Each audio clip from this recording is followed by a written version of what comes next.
What's up, everyone? Finally, we are in the day 2 on the finals, and it's me, SuperNova, here. And thank you so much for joining in. I hope you are having a great day. Hope the stream makes it better, and I am just hyped because we are going to get our PCL Season Two's champion, and we finally have the top 8, guys. You all know how top 8's gonna go. We have a lot of stuff loading in, but before I start anything, we do have a co-caster with us. It's one of the EWC caster and one of the finest caster I have seen, and a bro of mine who is also a Kannadiga. And we won't waste time. Let's welcome Kronos. Oh my god. Oh,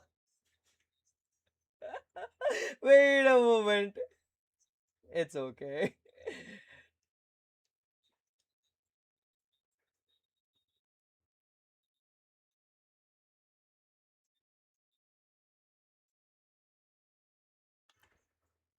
No worries. We'll give you. We'll give you.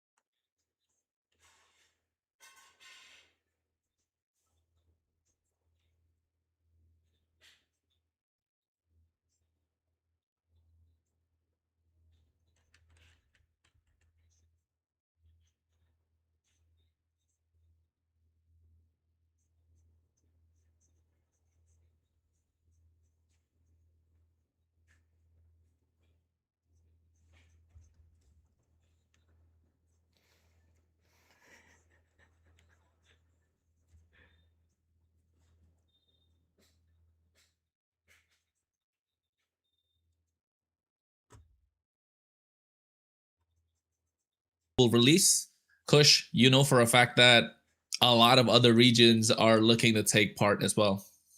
Oh, I need to say that we had nearly 1,000 participants, guys. We had literally the registration numbers was nearly 1,000, and we yesterday had top 32, and everyone's game was so crazy. And I am surprised that we are not having Charizard slop in the meta currently.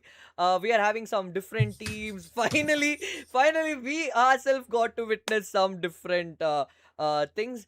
And also, we are right now having top 8 players. From that, we will be getting a champion, that's so sure. But these 8 players, along with the season 1 of PCL season 1, we are having 2 players who will be making a 10 members team to face off Indonesia. Kronos, I just want to know, how much are you familiar with Indonesia? How is their gaming, and what do you want to talk about them? Bro, Indonesia is insane in terms of esports, right? Indonesia is one of the countries, one of the regions, Southeast Asia region. They've been dominating in terms of esports, not just like we're talking about in terms of Pokemon Champions. Pokemon Champions, of course, we've got a long history that they've had for a while, but in terms of esports, they are climbing, they're growing. We know for a fact they have multiple big orgs that have come in and invested to try and grow the esports scene in general, right? We're talking about Onyx, we're talking about BTR, who has been taken by Vitality, and Vitality are almost front runners to win the esports World Cup. And then, of course, you have your Geek Fams, you have your Deva Uniteds, you have a lot of other teams. You got Team Falcons investing in their team, Liquid investing in there, right? So Alter Ego, that's a fan favorite of multiple games. So of course, esports in Indonesia is a massive thing, and people already look at it as careers. And apart from that, I think esports in Indonesia is ahead of India in terms of the development, the structure, and what all it allows as such. I would say the audience is massive. People love it, right? And multiple games, not just one. And but also at the same time, Kush, I think when it comes to talking about Indonesia and Pokemon, like there's got to be someone out there who knows what this is about, man. You got it right. We do have someone from Indonesia, and he will give us more insight about it. Like, because he has been he has been organizing Pokemon events from past 2014. And oh my god, he's just OG. He has been doing a lot of stuff. He has a huge channel. He has a huge team as well, and they are been organizing a lot of competitions for Pokemon like VGC and stuff. And I am really happy to have them. It's none other than, let's welcome www. Ams. Yo, Ams, welcome, Let's welcome, go. welcome. Namaste, India. Love you guys once again. Oh my God. I'm Ams from Channel Gaming from Indonesia. I'm so happy to be here. Nova and Kronos, I'm delighted to be here. Thank you so much for inviting me. And I'm so happy seeing the chats and all over the viewers here as well. Because guys, I gotta be honest with you guys. Nova and Kronos, you guys manage a tournament of almost like a thousand people, guys. 1,000 players. That's almost like a world level tournaments, guys. So it's a big applause to you guys. And yeah, I mean, from Indonesia, we will support you guys as well. But we are facing off in a friendly matches. Are you ready for us, guys? No. Just joking, just Come on, joking. bro. But Bring I mean, it. Bring it. we Bring it. let's We're bring ready, it bro. We're on, ready. right? Let's bring the heat up, Hitmonchan, right? bro. Hitmonchan. Yeah, are you ready, Hitmonchan, guys? bro. Are you ready, guys? Hitmonchan, guys. Yeah. Yeah, but I mean, Pokemon Champions in Indonesia has been really great. It's been really such a fun journey. We have done a tournament for like the past 4 months. Even like when Champions haven't released, we've done lots of tournaments and Scarlet Violet, and even back then to like the Omega Ruby and Alpha Sapphire, yeah, games way back then. And until now, the community is rising up very, very high. And we've done online, offline tournaments as well in many, many regions in Indonesia, and now online as well. So, I mean, we will do our best about growing the community in Indonesia, and I would really like to see how India will grow in the community as well with Nova and Kronos as well, because lots of Indian players are very, very strong. I know that because I think a lot of you went to World Champions, right? So that's pretty scary for me, you know? I mean, I, Well, w- I am pretty curious about the team Indonesia is holding back for us. Like, you guys have been hosting a lot, and you literally hosted like three offline events too, and you got players from there. Like, it's very different from hosting an online event. You guys have been hosting it offline and getting those players, and again, you hosted three remaining players an online tournament. Just yesterday, you guys finished the selection, if I'm not wrong, and Kronos Indonesia is going wild, and I think our Indians are ready. We are ready to take the battle. We have the best players you can go for. And yep, Kronos. I mean, I'd say, you know what, Ams, you spoke about World Championship, right? Let's give you a teaser. I think people are aware of it that are watching the stream. We actually have someone who is in the tournament right now that's going to take part in Worlds this year. Oh, So they're it's a prep run for them at Worlds. So I think we of course we can't reveal it right to the public because we want to make sure their team remains hidden. We don't want any stream sniping later on or someone trying to prepare for that as such, But also at the same time, we'll tell you'll know, you'll see it, and what we can tell you is he's not a random Worlds qualifier player, right? Top cut Worlds qualified. Top cut not once, not twice, multiple time regional champion.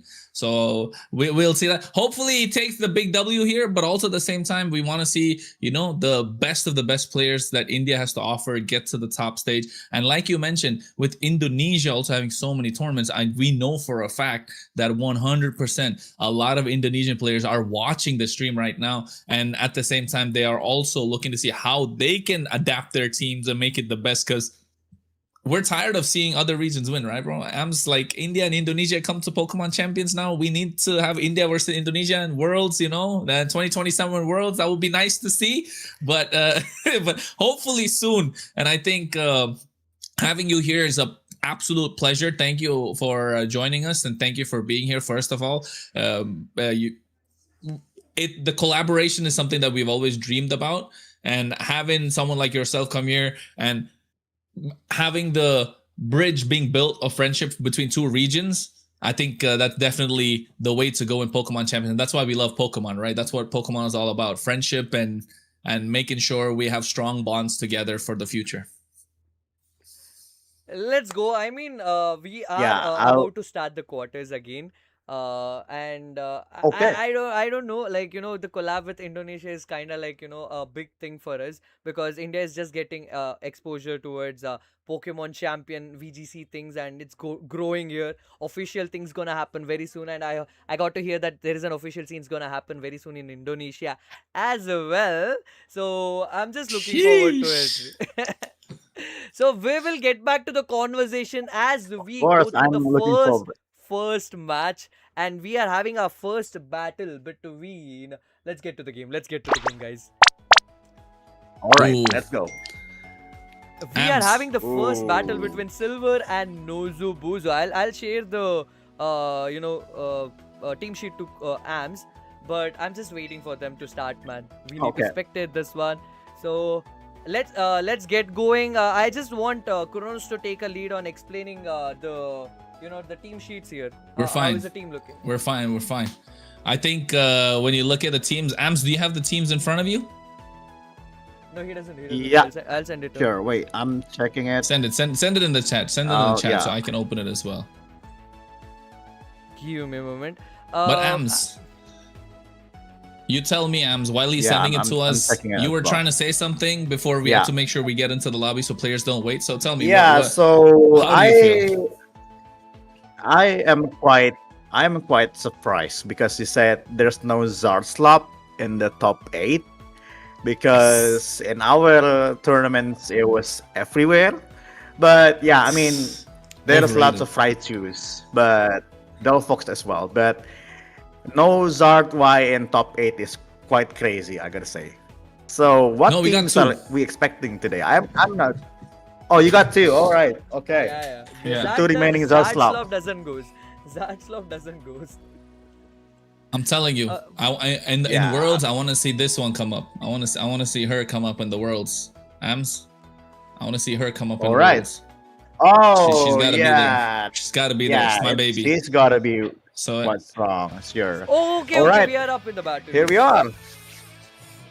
Ams, Ah, we'll Yeah, so- we'll go for it. Yeah, so we have like I think a big 6, no, but not big 6, but a mix of big 4, I guess, with Dragonite and also the Rock as well. And we have Rain Team. Oh no, this is what we call sun and rain in Indonesia. It's like panas dingin, cold and hot. So, but there's no Basque Legion. There's Swampert there, so it's quite unique. So, how do you think about this? I mean, this is very unique because the Nozobozo's team right now is having Swampert, which is kind of different from the regular teams what we have been seeing with the dual weathers having Basque Legion over there. He is planning, basically he can go anytime with the Mega Swampert team. He can switch in between, like, either if it was completely depend, either Basque Legion can be in a normal form, but sometimes you just need a Mega Swampert to clear out the whole game. You don't need a Charizard in your team. But here, Silver is having a good counter because he has a Dragonite in the team. Dragonite is like it can tank Charizard, it can tank even Swampert if it doesn't have a high punch. Very passive Oh, turn that's from Brian. yeah, very passive turn coming out on the other side, right? But what a one shot through Yeah. the sludge bomb straight for the Whimsicott. Doesn't have the focus shafts whatsoever, so you get the tailwind up though, so you have advantage going into the next few turns. So yes, pressure is still coming on from the side of Silver, I would say, but Bozo, that passive turn might have cost them a little bit. But here comes the Dragonite, and Dragonite that's fast plus Fairy Aura boosted full wet. I don't know, Ams. It's looking like Silver's got the advantage here a little bit. Yeah, I think Silver with the Light of Ruin pressure would be really devastating to the biceps. However, I mean, Dragonite also have a good position here, right? I mean, even if biceps being changed like Arcaldon or maybe like there might be no Charizard at the back, right? So I think Arcaldon at the back. Even if Arcaldon comes in, it might get knocked out with the Light of Ruin as well. So this is going to be quite a game-changing turn. And there it is. Oh, Pelipper. All right. What I normal would duck. say is Okay. Light of Ruin pressure should go to the Venusaur if I'm not wrong, because Venusaur is a threat because it has a Sludge Bomb, but it goes for a Pelipper right there, and Pelipper gets knocked out. It's not a focus stash Pelipper, guys. It's a Citrus Berry Pelipper if I'm not wrong. Where is the focus sash, guys? It's a Citrus I was Berry about to Pelipper, say, guys. We saw 2 mons that needs focus Whimsicott sash, but doesn't we didn't have get it. it. Pelipper. Yeah, I mean, like, there's no focus sash on Indian every meta, bro. months that need it. So, like, where is it? Indian meta, bro. Indian meta, bro. guys. right. But we are No. ignoring the fact. But we are ignoring the fact. Nozobozo sacrificed his Pelipper, setting up the rain, and Floet is gone. The Mega is already gone on the silver side, guys. Oh my god, what a play from Nozobozo, knowing that Light of Ruin will connect to the Swampert, and he sacrificed his Pelipper, setting up the rain. He doesn't have to worry about the rain anymore because there is no weather setter in silver side. But also, if you look at it at the same time, I Yes. think right now you have 4 turns of rain left, 2 turns of tailwind. So this case, you're probably switching in the Archaludon, knowing that you're gonna get doubled down on that side. So I don't know if he wants to. He's gonna protect it this turn for sure, like pretty much. It's a guarantee. So if Silver can read into it, look to knock out the Venusaur because you have the tailwind up. I think that's the play to go for if you're Silver. But at the same time, if you're Bozo, what can you do? You might want to switch out the Venusaur and get the Swampert in. No, he protects instead. So reading the protect that can come on from the other side. Yes, you do. Really well played. Is he going to go for the double, though? That's the big question, right? Yes, he does go for the double. Now you have double 1 turn of protect. tailwind Yeah. left. And I think Silver in the next turn will be such a massive threat. Ams.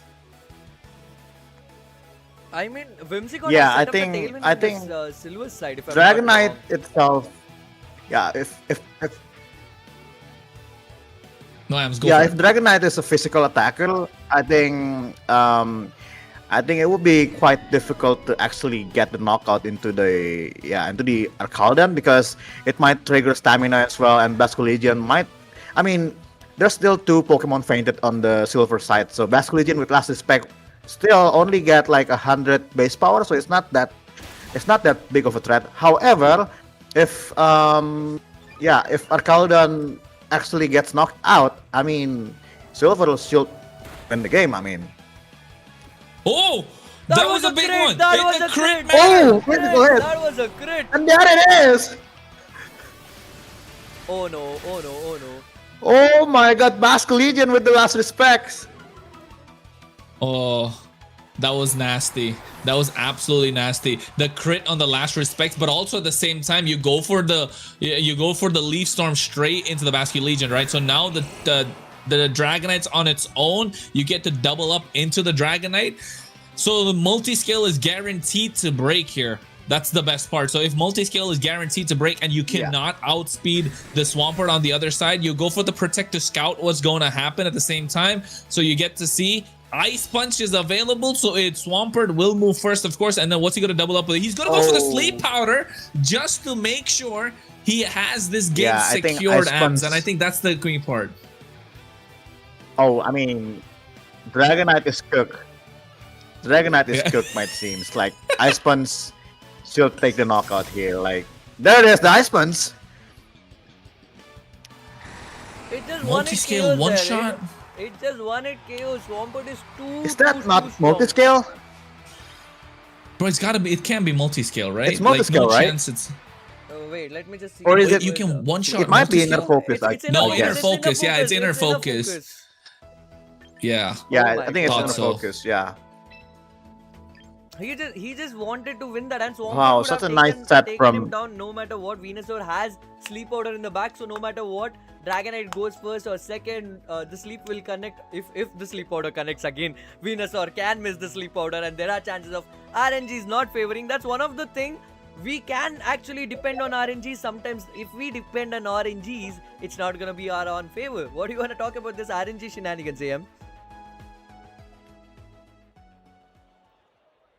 I think the Pelipper switch in was a very, very, very good place from that side, and sacking the Pelipper and also sacking the Floet. Like, I mean, the first protect was really good.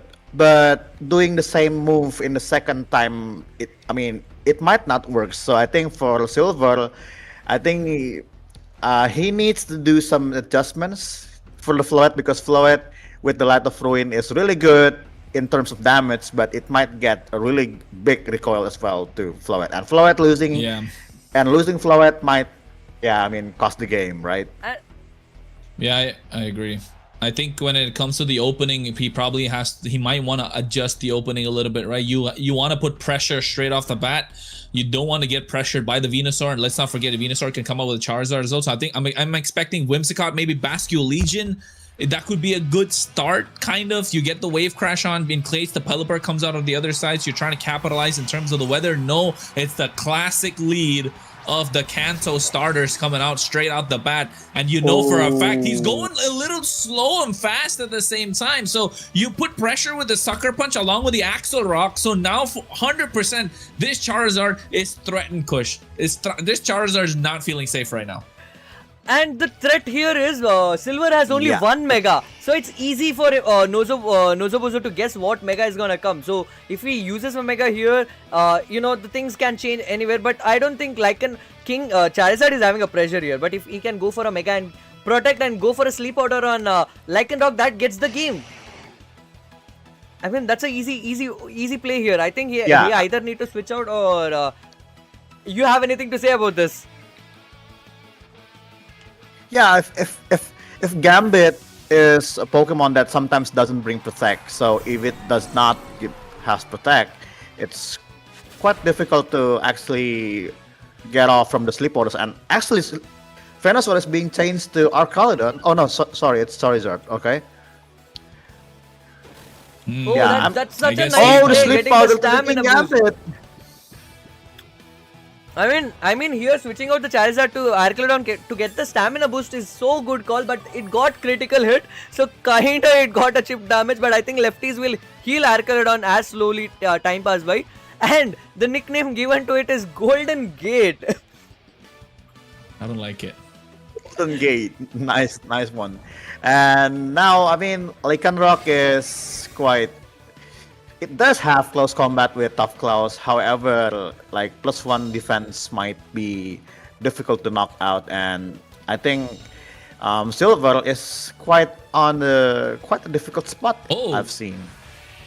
Ooh, yeah, I agree. Kowtow Cleave after it wakes up. Woke up. Yeah, it did, and it did a good amount of damage too, about 72% in this part, right? And you know what? My dream is, Ams. My dream in Pokemon is one day I see someone knocking out the stupid bridge from 100 to 0. One day. I want to see the Golden Gate, that Archaludon from 100 to 0. That is the best thing I could ask for. And if Lycanroc has to howl to do it, so be it. A Sleep Powder connects again on the King What is Gambit. that? I haven't seen that move. How raises your attack on both the players? For both? Yeah, it boosts both of them. What is happening in India? I didn't even know that move exists. Oh my gosh, that's crazy though. So crazy though. That's a tech I think that was it's been there for a while, but I think in Scarlet Violet it became more famous because you have a lot of physical attackers during that time, right? With the mask. Yeah. What's that Pokemon called? The mask Pokemon. Not the mask Pokemon. I would say it got famous because of Wolfie. He introduced He introduced the hey, what Pokemon is that? Gouging Fire, yeah. Gouging Fire had won a tournament and it was running a howl. It was running a howl, and that's where the howl actually started to be a trend on the physical mons. Forget about all that. Right now with the rain that's come out, Electro Shot, is he gonna rock it into? No. Okay, he charges a plus special attack, of course, but does he target the Lycanroc because it's Gambit?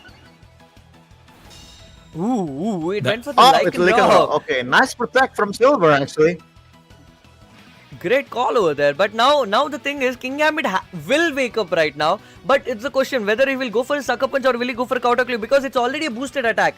So King Gambit is really hard hitting here, and King Gambit has a Choppleberry. Oh my god, if it was a Black Glass or if it was a Life Orb, I think it would have done a pretty good damage. Totally. And Liquor Duck being changed back to the bench, and it's still asleep. It's not waking up. That's a 33% chances of waking up. 33% of chances of waking up. It went for a second turn of sleep.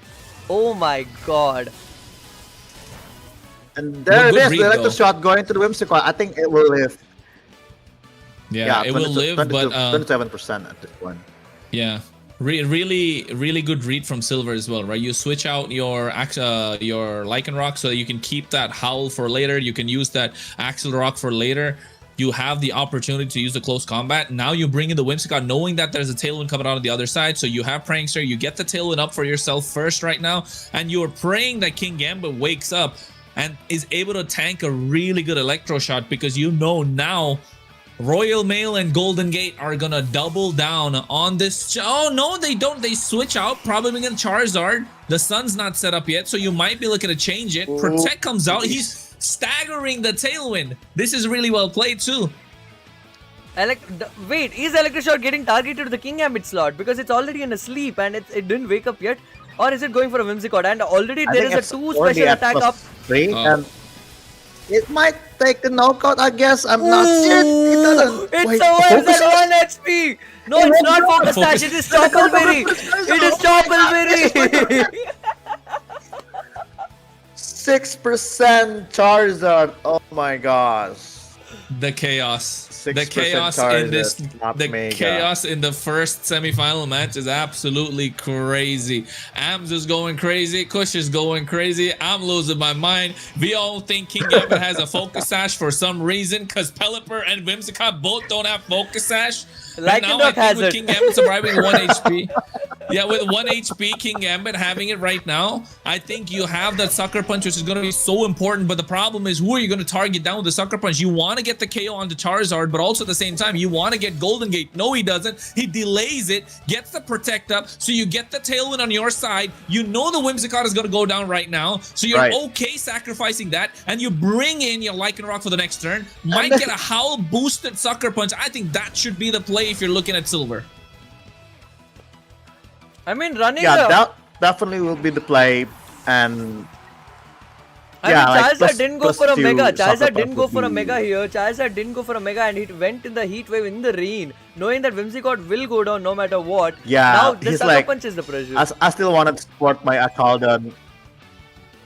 No, we don't support our Chaladon, Ams. We don't support our Chaladon. Not here. Not when I'm there. No, we don't like that bridge. You don't like it? Why? I mean, he's cute though. No, he ain't cute. He's scary. He's scary. He's ugly, and, Alright, and guys. it's traumatizing. All right, Indonesian players, all of the trainers from Indonesian will bring the Arcanine. golden gate. Oh yeah, Right. I agree. And Kronos Because is if going I was to, playing in, going to cast it.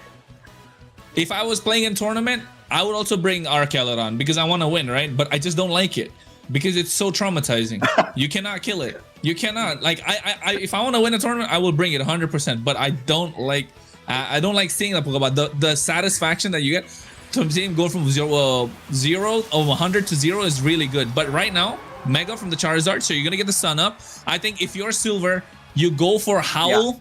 Plus Sucker Punch, or you go Axel Rock straight into the Charizard and you go Sucker Punch straight onto. No! There you go. Oh, you No, close that was not combat. the You play. close That was combat, not the but- play. The thing only was, Charizard 50%. was expected to go for a Protect. That's why he close combated an And there's no Archaladon. Then he sucker will go punch for at a. this point. Oh my god! What a came from Bozo. If Acer Rock did connect on the Charizard, it would have KO'd, but it was predicted to go for a Protect, and the safer play was to target Archaladon, double into Archaladon there. Because of a Tailwind, King Gambit will move faster than Archaladon, but it didn't happen. He predicted that he will attack on the Archaladon. He went without Protect, he went for a Heat Wave after doing a Mega. And now 3 Mons are down on Silver. It's gonna be Dragonite, or who's the Mon which is gonna be on the back? Yeah, it should be Basque Legion, it seems. But yeah, I mean, I think it's really tough for Basque Legion to actually one-shot everything here. But yeah, like Aqua Jet might KO the Charizard, but Golden Gate could just go for a Dragon Pulse, which could also do a lot of damage as well.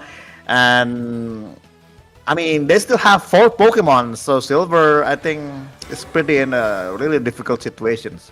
Guys, letting you You know know, what, this Ams? Charizard is not running Solar Beam, it is running Hurricane. I am pretty surprised to see that move on a Charizard. Hurricane? Oh my god. Okay. I like it. It's actually nice. It's because with the Hurricane, first of all, it's stab, right? And then if you're running Sun Yes. plus Rain, what do you call it? What did you call it in Indonesia, Ams? Hot and cold? Panas dingin. Yeah, so if you're running Panas Dingin, right, you're able to use when it's raining, you can use the Hurricane because that's what the opposition wants to do to you, and you don't expect it coming. But look at that, Last Respects tries to go into the Golden Gate, and now unfortunately Silver's not able to get anything. A Weather Ball will connect in the sun.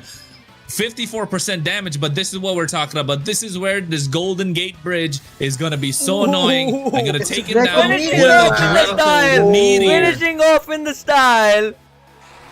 Oh my Insult god. to Epic injury. cinema. Epic cinema ending with it. And with that, we get 2-0 from Nozo Bozo. And he moves on to the semi-finals, That- guys. Oh my Nice god. game. I also want to see you notice the name, the title of the trainer, the champion. So it seems that he went to the Champions tier, which is top 300 globally. So that's a really nice title to have, right? Yep, for sure. And that's like too unique, like, you know, because it's very hard to push champions. You know, we all know, like, we have been pushing our ranks to go there, but it's not been that easy though. Just speak for yourself, bro. Or Just say you're a Sam. noob. Oh my god, that's too harsh. I'm just kidding, buddy. But Ams, I think you're right when it comes to talking about the fact that you're a champion tier player. You have the expectation that you're already gonna be there, right? You have the expectation that, hey, I have to perform. You, not from the audience, but more so yourself. And I think that's all the pressure you kind of need to showcase what you want to do. So you saw, this was the first series you saw for today, Ams. How are you feeling? Are you excited about it? And of course, the casting was chaos a little bit, of course. That's fine, but it's because of the passion we have for Pokemon, right? So when it comes to the game, did you expect the, Of course, man. what do you call that? Focus Sash King Gambit? Yeah, I mean, yeah. On my part, sorry, I gotta tell you guys because for somehow my screen is like kind of laggy, so I don't kind of see the matches quite Yeah, real time. So yeah, that's the thing. So I don't quite, yeah, that's the thing. So but the match itself is really good, and I've seen a lots of unique choices moves like Howl and also Hurricane Charizard. Like that's really not something that we seen in, I mean, in Indonesia we don't see it at all. And even like in other tournaments from other countries, we don't really see Charizard running Hurricane, right? Even if we see Charizard with a flying type move, it might be Air Slash, but Hurricane is quite, yeah, it's quite not there. But it was being used and very good, as the team is really well built. And Swampert, once again, we've seen not really in a panas dingin type of team. So Yes. Basculegion being changed to guard to the Swampert is kind of making the, I don't know what, it kind of make the team more flexible, because sometimes as I've seen lots of these Colton hot team quite difficult to fight against, like Sandstorm teams like Tyranitar and Excadrill and Staraptor right now. So Basculegion doesn't have any chance against all of those three. But Swampert sits pretty well. I mean, he could just go for an Earthquake and Wave Crash and everything. So I think a really nice adjustment from the team and really nice play as well. So I was really inspired by that.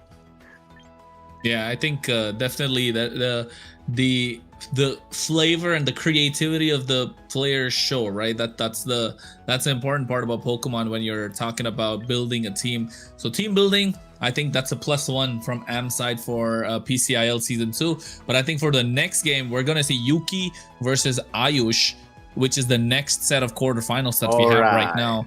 And we're talking the team list. Do you have the Limitless? You know what? I'll give you the link, Ams, so you're able to look into pretty much everything. Thank you so much for that.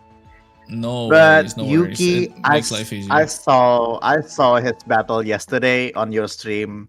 Is this the guy with the head smash miss 3 times? Yep, Yes. that's the guy, Oh, that's the guy, God. that's the guy. Oh, okay. It's that guy. All right. Yeah, it's that guy. Yeah. All right. I'm looking forward to this. All right. I'm looking forward for this because winning a game with 3 times hat smash miss is a really difficult game, but he won. So I'm looking for that. I'm looking for Yuki. Let's And go, guys. also, Let's go, everybody. the Let's go. opponent of Yuki is running Perish Trap team, by the way. It's running a Perish Perish Trap? Swampert Okay. team. Yep. It's gonna be interesting. A Paris. All right. Nova okay. likes Perish Trap. It's his favorite. It's his favorite archetype. It's my favorite. Oh my god! Oh my god! King Gambit and Starter both are on sleep! Oh my god! What game are we in? What happened? What just happened? Vivillon. Vivillon. That's what happened, Yeah, I'd say. people are just running everywhere. And Hurricane. Okay. Ooh. And And also letting you confusion. know, Yuki That's is having Yuki is having 1 set lead and Starter is down.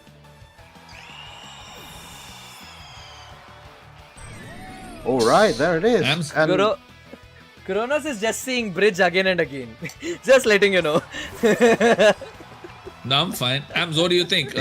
With Vivillon is such a massive threat, right? In the rain, you have the Archaladon already. You have the Swampert at the back as well. So you're pretty much set if you're Ayush, right? But Yuki, if he has to come back, is going to be a tough one. He needs this Raichu to get a fake out right now. You need to put fake out pressure. You could Trick Room if you'd want, but honestly, the Raichu is going to lose it. So maybe... yeah, I mean, this Raichu Y and Arcanine team is good. However, it doesn't have any weather in it. So if you're fighting against Pokemons or teams with weathers like this rain team with Swampert, I think it's quite really hard. You need to make some hard reads to actually win the game because you don't have any chances to change the weather, and Swampert being on rain and yeah. I mean, rain, Arcaldon, spamming Electroshot is just too much to handle if you don't have any weather to change. So I think Yuki might have to do a little bit extra work in this match, and it's looking pretty tough for Yuki at this point. I gotta be honest with you. Oh, the remaining mons are Swampert and Politoed here. Swampert coming in. Lower chances of Raichu going for an attack on Swampert, and Archaladon actually can play here. But we can't see a Trick Room from Ferigiraf as well because Raichu is the fastest on the field. That's what I was talking about. So I think when it comes to this case, the flexibility that Ayush has right now is he can either swap out Swampert for your Politoed, you can swap out Archaladon for Politoed. So the question is, where's the attack going to come from? You can go for a Wave Crash and go for an Electro Shot, right?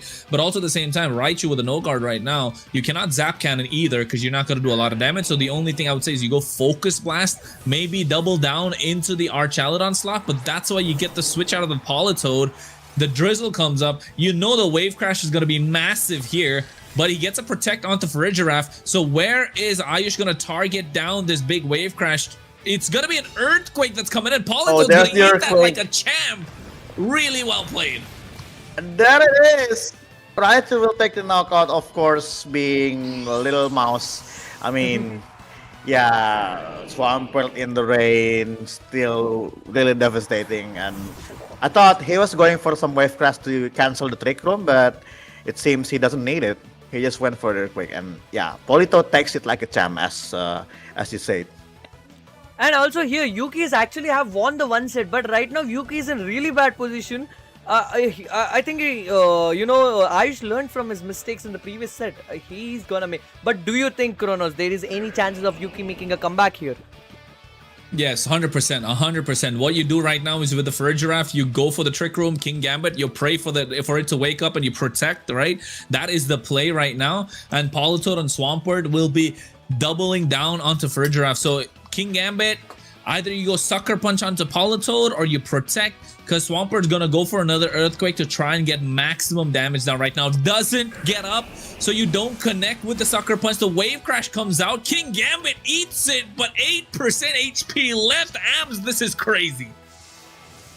But it does have Weather so bye-bye King Gambit, and it's only Farigiraf alone against 3 Pokemon. So I think Yuki needs to be, at this point, he needs to kind of think about what he wanted to do on the game 2, because best of 3, I mean, losing game 1 is fine because you got lots of informations that you could bring to game 2.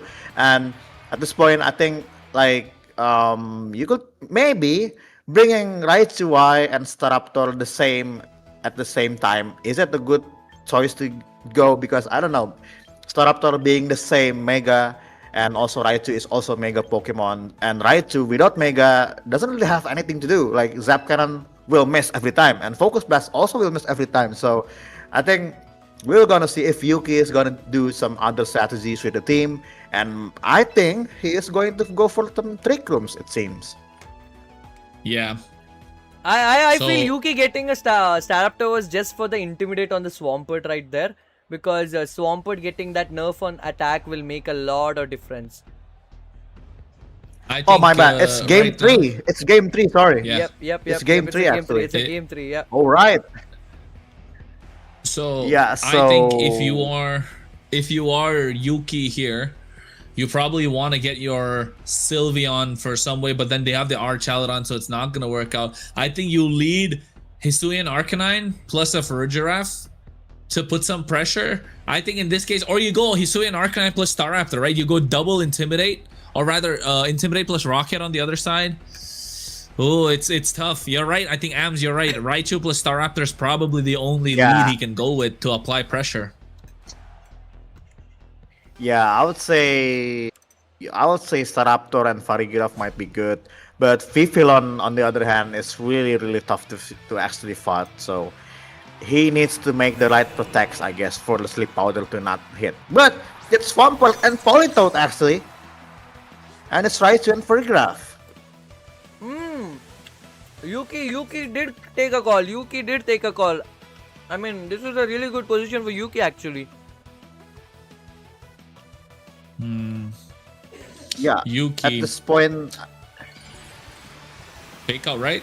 You fake out into the Swampert, and then you're able to you don't Mega, you fake out into the Swampert, but also at the same time, do you want to go for Trick Room because the mons at the back could be a bit slower, or are you gonna go for big damage here with the Psychic? Hypnos, oh my god, this guy is crazy. He's annoying to play against, man. oh my god, what just happened, guys? I mean, like, I said Vivillon was a big threat, but now, oh, there's no Vivillon. It's okay. I have Hypnosis on my Politoed, and it hits. Like, Ayush is on the run, guys. Oh my gosh. What is this raw Hypnosis? I mean, Nova and Kronos. Like, I saw your stream yesterday where Yuki misses his 3 times head smash. And why does those hacks brings? I mean, it gets to this game as well. I don't know, man. What is wrong with Yuki? I don't know. Oh my god. Ooh. You know, we call this Farigiraf as Indian Nokia phone. That's just like a meme here. Because Nokia phone is always like indestructible. It doesn't go. Nothing happens. Oh my god! What is happening? Oh my god! Yeah, but that was expected because it's no guard, so it will hit. Oh yeah. That was expected. Oh but my the god. hypnosis, Yeah, though. but again, the I mean, hypnosis though, right? Yes, but again, I mean, we moved to this game, and coming into the game on game 2, we've seen like Gambit, and also with I think it was Raichu, like both of them are sleeping, And now we are going to game 3, and both of them are also sleeping. So, like, I think it's and also FIFA just comes in as well. What? Oh, and you know what? Oh, Farisana Not just wakes that, I up and think he goes for a protect.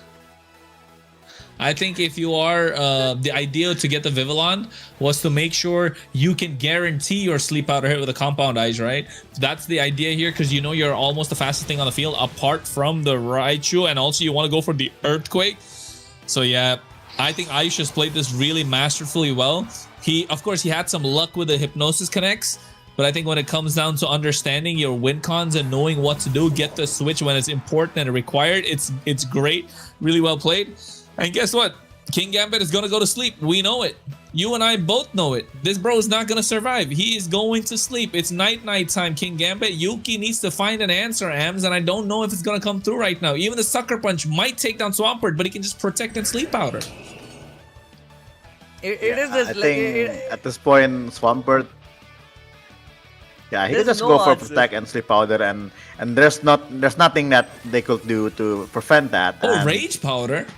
Yeah. Bro is crazy, man. Oh, Rage powder actually. Yeah. Oh, all right. expecting a Sucker Punch, guys. Expecting a Sucker Punch there. The Rage Powder was expecting a Sucker Punch. Yes. Kowtow Clave Swords Dance? I don't know. You can't even go Swords Dance because you don't have... Okay, Kowtow Clave, but he has the Sash, though. The problem is you have the Sash on the other side. Yeah, so...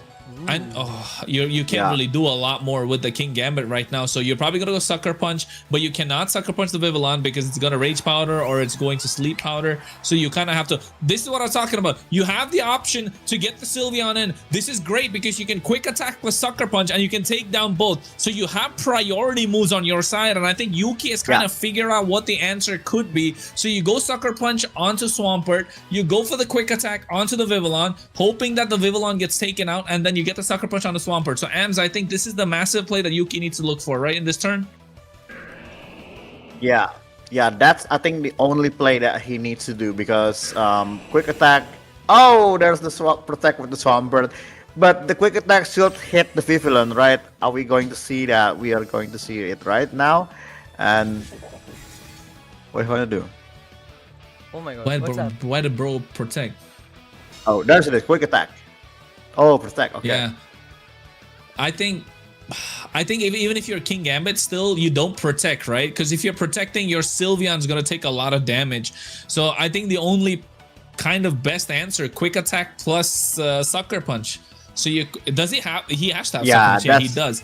So, and yeah, there it is. The Rage Powder Quick Attack from Sylveon. Sucker Punch was expected. Oh, but Gambit is faster than Sylveon, it seems. No. Oh my god. No, the Gambit is invested in speed. And there you have it. Earthquake from Swampert might get the knock on Gambit, and Sylveon lives with 44 HP left. Yeah, I mean, it's really tough to see. Politoed is coming, and anyway, Swampert is faster than Swampert here, so it's an easy win for Ayush here. Yuki did his best, but I think Ayush came back very strong and won back-to-back 2 sets right there. Head smash, Yeah. sleep. That Bro's Vivillon working and overtime. Politoed has. That raw hypnosis Is this the bicep connecting. name? Oh, no, it's different, right? No, it's not the biceps, it's a different one. There you have it. Ayush wins the game. Let's go! Such a nice set. We've seen 2 Swamperts today, and both win it. And yeah, those biceps are working really good, man. Go to the gym, guys. Go to the gym, everybody, in the chat. Come on. Go to the gym, guys. Yes. That's a 100% should. that's a 100% W should. That's a W win, guys. That's a W win. I mean, dude, losing that, how much of a pressure they might have in this quarterfinals, actually. Making it to the semis is like a big thing. But yeah, congratulations for those who have been it's not a lose. You guys actually got qualified to the quarterfinals from 1,000 players out there. So it's not a small thing. It's not a small thing at all. 100%. It's not a small thing.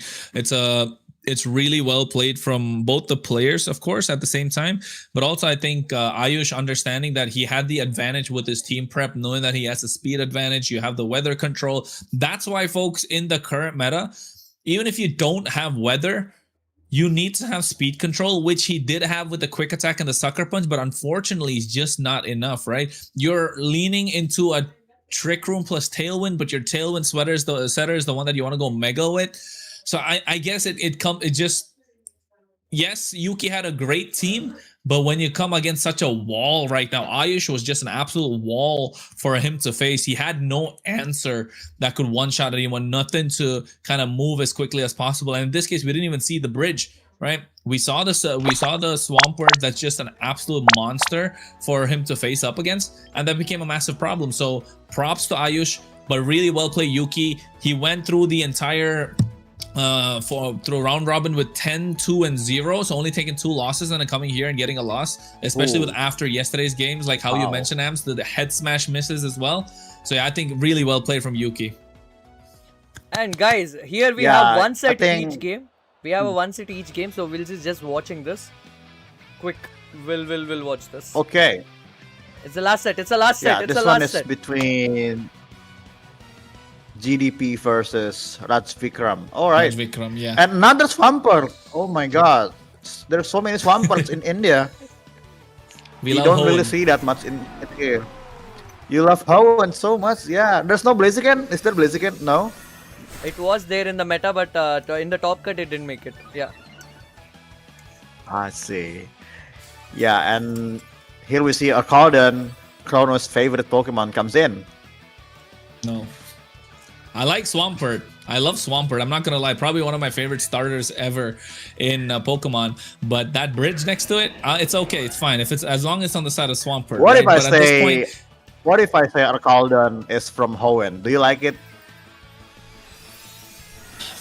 Maybe a little bit, right? A little bit. I don't like that bridge. I'll tell you why. Because when I competed as well in tournaments, like I took Archaludon, right? Yeah. Scarlet and Violet. I went played regionals. I finished top 8. It was really well for me. It was a good finish. But like getting Archaludon was the main reason because I had body press that time, right? Stamina plus body press with Assault Vest was absolutely insane. Yeah. So that's the only reason I won. And then I was so happy. And then when I come to Champions, I face it and I cannot kill it every single time. So every time I try to create a team, I have to create it so that it can beat that bridge. So that's the only reason I don't like it. I don't like playing Metamon so much. So for me, I like to play anti-meta. I like to be creative when it comes to team building, just to have fun, right? Because if I'm going for competition, I have to take the bridge. But unfortunately, that's the way the cookie crumbles. But speaking of cookie crumbling, GDP, good position. He does have the Pelipper in the back. He can bring the Pelipper in if he wants to. But the problem is Charizard will go next after Pelipper switches in. So you have weather control on your side if you are Rajvikram. So if you are GDP, double protect. I mean, yeah, I think it's going to be the double protect. You guys have the team sheet in the chat, by the way, letting you know. And also here, the thing is, he will go for a base Charizard Protect because he wants Pelipper to come in and then he can go for a Mega. That's how basically things goes like, because Charizard is the only one Mon which is at the full health. Whimsicott is also at 1 HP. Focus Sash, Whimsicott it is, and Garchomp and King Amit both are down. And this is the last set and GDP has all the Mons alive. Yeah, and the light screen is still in, so even if Charizard does Mega Evolves to get some Weather Balls, and I don't know if it's going to KO Arcaldon with the light screen on. So, but yeah, Swampert and Arcaldon, but Swampert might not live a Solar Beam at this point. So yeah, I think it's not worth to actually go for a double protect here. So he might sack something off. Either it's Arcaldon or Swampert at this point. I think here Swampert needs to get swapped out. No, he doesn't. He's not going to swap. He's going to keep the Swampert in. You get the Charizard. The sun is up. You go for the Solar Beam straight into the Swampert because that's the biggest threat right now. And then you're okay with the Go Endeavor. Oh, absolutely crazy. Heat Wave now. Don't miss. Oh my God, the bridge. But it misses the Arcalodon. But oh, that's really unfortunate move. Unfortunate events, teman. Everybody, because the Heat Wave might get some knockouts, to be honest. And Draco Meteor comes to the charge up. Does it T-Rex and does it KOs? It's loading on my side, but it seems not getting the knockout. Yeah, it still lives. Oh. This is just But I no hate Pelipper does RNGs, comes in, guys. I hate so- RNGs. I hate RNGs here. Oh my god. But you know what? Once I Yeah. heard one of the players say that RNG is not luck, right? If you're a good player, you play around the RNG. That's how you know you're a good player. If you don't rely on RNG and you don't let RNG dictate the pace of your game, you play around it. That's how you know you're a good player, right? For those of you watching Nuzlocke and stuff, you know Pokemon challenges. He does great Nuzlocke. What does he say? Always play around the crit. Yeah, that's a really nice thing to do because Charizard have an option of Weather Ball and Solar Beam as well, which is 100% accuracy. So I think going for the Heat Wave there is a really nice move as well because Endeavor going to Swampert is going for a 1 HP. So at least like at this point, Rajvikram thinks like, well, Heat Wave should actually hit one of those Pokemons, right? So it's going to miss. Like there's a little chance it will go like a double miss. So I think that's still quite a good move from Rajvikram. However, now is it going to still get a knockout? It's not going to be enough. So yeah. Oh my god. Whew. RNG is everywhere, RNG is everywhere, RNG is everywhere. And this bridge is Yeah. overloaded. Like right now in the semis, I think we will get to see guaranteed 3 bridges, I guess, if I'm not wrong. Right, Ams? Get out of here. Yeah, I think all of them with the bridges, and Kronos is really happy with it. I've seen his smile so good, and yeah, it seems I gotta say I'm taking notes on people on my country to bring because we are definitely bringing some Alcaldons and some hypnosis, and some sleep powders are in. That will be the things that I'm going to bring. Ams. Yep. Now, I'm Yeah. pretty interested to ask a question that what do you think Yeah. about the players who you just saw playing? Because these are the ones who will be in the top 8. Yeah, I think the plays are really solid. So they understand the team so much, and what I like about the players is that they don't how should I say it, like they don't copy paste the teams, right? Sometimes when we see meta games right now, like some good teams come up from some tournaments from like international tournaments and everything. So sometimes people just copy that and use it.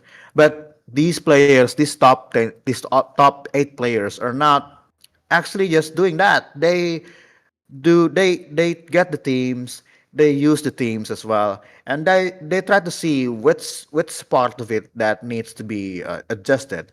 And as I said, like Swampert is not something. It's not a Pokemon that really being seen like in the ranked match right now. We don't really see much of Swampert. We see teams without those. But Swampert right now dominating your tournaments is really refreshing to see. We're like getting back to those earlier MBs, like earlier Yes. seasons where Swampert is still everywhere and like so it's really unique to see, and we see it still dominates the tournament. So I'm really happy to see the matches like that.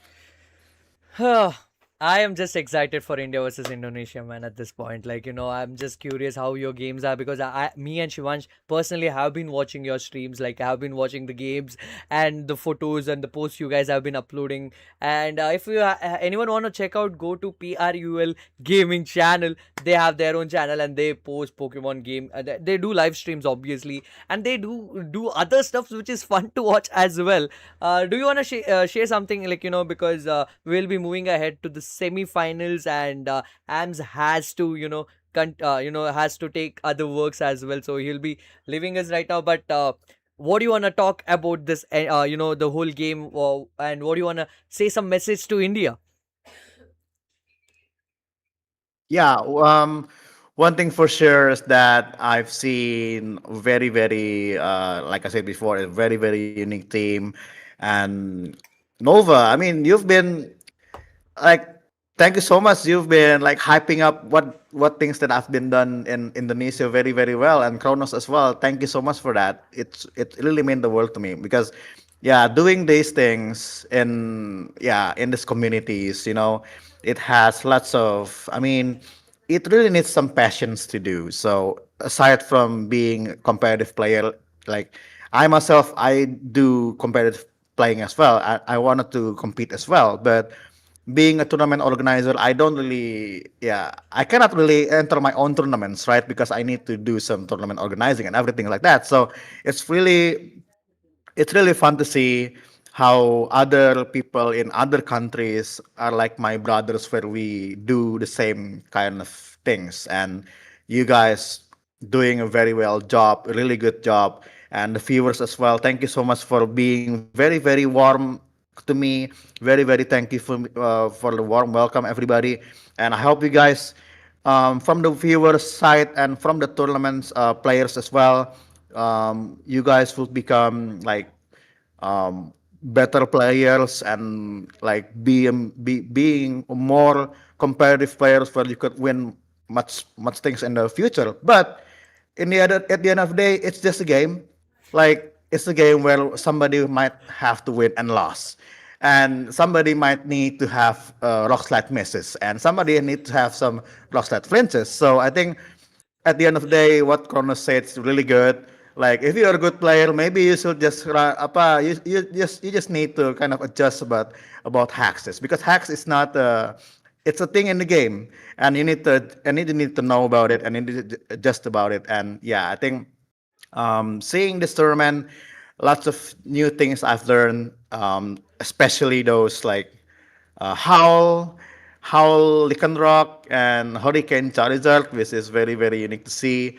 So GG's to everybody in the Focus tournament. asking Gambit. Hope the best win. Focus asking Gambit, invisible focus just asking kidding. Gambit. So Exactly. like yeah, I mean I will be waiting on the friendly matches, which is the dates we are going to announce in later dates with Nova. And also Shivansh is not here, but I'm waiting for them as well. So yeah, we will look forward for that. And hopefully this is not the first time we collab. We could do lots of things together in the future, guys. So once again, thank you so much for everybody watching this. Keep supporting Nova, keep supporting Kronos with the MLBB streams. And yeah, I think that's it. Thank you so much, guys. I'm gonna eat some chicken tikka and chicken tikka masala and chicken tandoori and some samosa right now.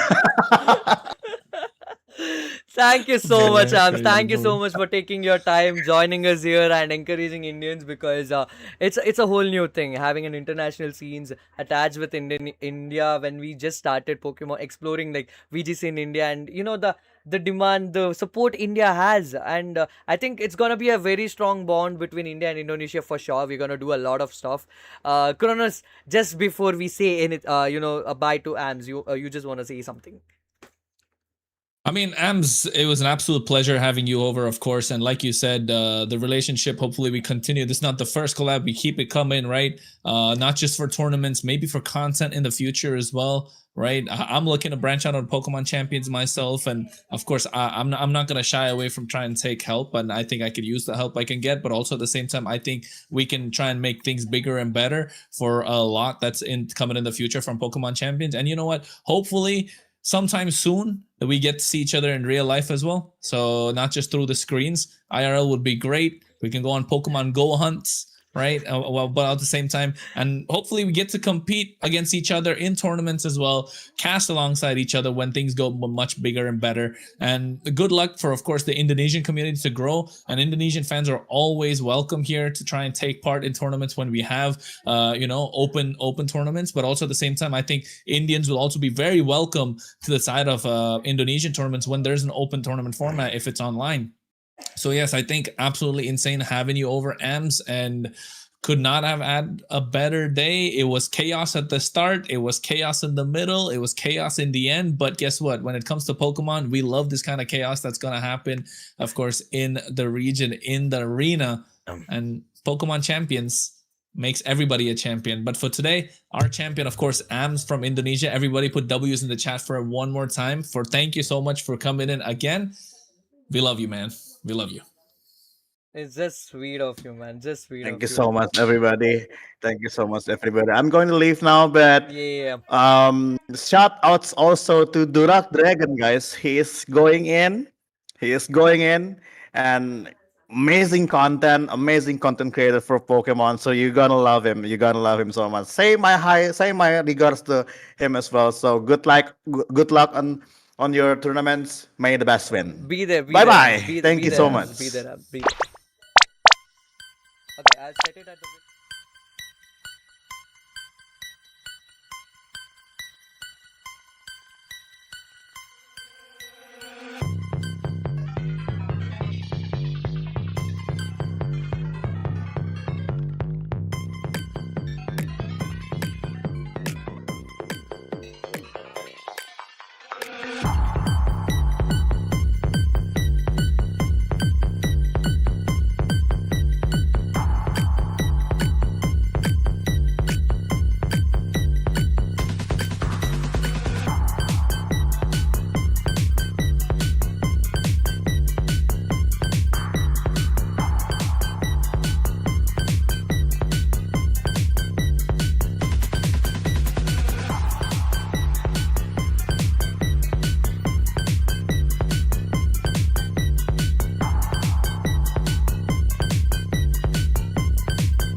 we are back. Oh my God, Kronos, how was it? How was it? I have lost my words here. About to say, bro, like I know we're back, we're excited, but Nova is just like he's going crazy with the way that he's introducing. He's just overloading himself with a lot of sensory overload. He's excited to see what's happening. We just saw our top cut being broken down from 8 to 4, but to be honest, right now the teams look very prepped. They have practiced their lineups. They know who they're going up against. I think this is the cream of the crop when we're in the competition. Of course, it started with the top 8, and now we're getting closer. This is where you put your money where your mouth is, and you kind of show off what you can do. You want to be a Pokemon champion, you want to be a Pokemon master, you got to be the best in the world. So you got to be the very best, like no one ever was. And I am excited for one more thing, and you know it better than me. We have someone with us who is like, oh my God, I have no idea. I'm a huge fan of him. I started content. I started doing my contents by watching a lot of contents by him. I am so like excited to say his name. It's none other than Durag Dragon, guys. One of the top Pokemon content creator out there, and I mean, dude, just his contents are like I scroll my feed. My mom do follow him, so she also loves him. She always reposts his posts. Sometimes even I miss out. My mom already has been reposted his post. So what do you want to say about it, Kronos? Hey man, the man doesn't really need any introduction. Ladies and gentlemen, welcome to your screen to mock the chat. We got Durag Dragon all the way from London to showcase himself and give us the commentary and insights, of course, of what he thinks about Pokemon Champions League in India. And guess what? Bro needs to take his time to make his way there. He'll be right there, guys. we'll be right there in a second. There we go. How are you guys doing today? Oh my God. Fantastic. Oh my God. Fantastic, bro. While Noah's fixing up all the shenanigans and the technicalities of the entire thing, how you doing, bro? You seem pretty excited. You seem pretty chilled about things, but I know deep down inside you're bubbling up. You're excited, and you got your turban ready to go today. So, what are your expectations? My expectations, bro, I'm looking forward to seeing some insane plays. I was just kind of hovering out in the back in the previous bracket, bro. And I'm excited, man. I'm excited to see the semis and then, of course, the finals. Guys, like I said, please bring your A game. We are all watching from across the pond. So this is a big thing. Like Nova Kronos, like, this is not just in India now, bro. This is not even just in Indonesia. We're here in London, okay? So well done to you guys, man. This is insane. Okay, getting back to the things, what I'm pretty excited to ask you about. How is Champion going for you? Pokemon Champion going for you? Brilliant. I mean, if you guys didn't know, I started playing competitive Pokemon years ago, like 10 years ago, just between me and my friends. But we played Smogon rules, 6v6. And so I was always like, nah, I'm never gonna try double battles. That's not for me. I was just, sticking to what I had known and loved. But ever since Champions came out, I think a lot of us who were just, straight on the singles 6v6 have now, I would say, transitioned, bro. I would say transitioned. And I'm having fun with it. There's a lot of strategy. There's a lot of thinking that comes down into it. And the matches are shorter than a normal 6v6, so you can get more playtime. I think it's brilliant. I think you couldn't have said it any better, because when everybody starts out playing Pokemon, it's 6v6, right? The non-damaging move, what do you call that? Like nobody wants that stuff. Even today, I would say, when you talk about competitive 6v6 or VGC, double battles and stuff, we all know deep down inside we use the choice scarf just to give ourselves, an explanation that we can go all damage moves and no non-damaging moves. So choice scarf is kind of a cheat code to live your childhood dream, I would say. But also at the same time, when it comes to competitive, like you mentioned, a lot of people, I said this yesterday, a lot of people started Pokemon when they were very young. Not everyone kind of starts Pokemon when they're very young, but the time period that's there in between the 20 odd years, the 10 odd years it takes to get into competitive, that time period is the most beautiful journey you can have with this franchise, right? With Pokemon. And when you get to this part, it's where your heart bursts out, you get bubbles, you get goosebumps. I got goosebumps right now talking about it because I remember the first time I started playing Pokemon and watching Pokemon, and now hoping to cast one of the better tournaments that's going on for the community alongside yourself, Durag Dragon. Had Ams here before, right? Kush is here.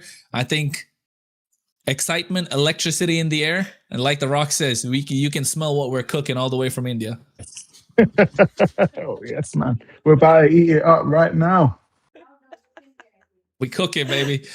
But okay, yes, let's get to the first semi-finals. I mean, I am excited to show Durag Dragon what India is holding for you, because I do know that you made a reel on Sneasler, if you remember that. Floyd Sneasler training test. I mean, that was a moment. That was a moment. And there are so many things that can happen in today's tournament. So I am pretty excited for you to watch this one. So let's get into the first game. We are already there. 1 second.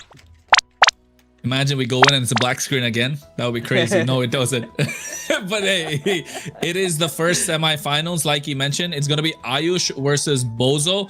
I think you guys have the team sheet already. I'll walk through Ayush. Kush, you can walk through Bozo. And then Durag, you tell us what mons you think you're going to look out for, right? Ayush has got a Gengar running the Gengarite, of course. You got an Archaludon, that bridge. We don't like it. Politoad's present. There's Swampert. So you're going to run a rain team, basically. Vivillon with a compound eyes. Incineroar, just to be that menace that he always is. But the threat here, what I see is the Hypnosis plus the Sleep Powder, especially for Ayush. But on the side of Bozo, Kush, what do you think? What's it looking like?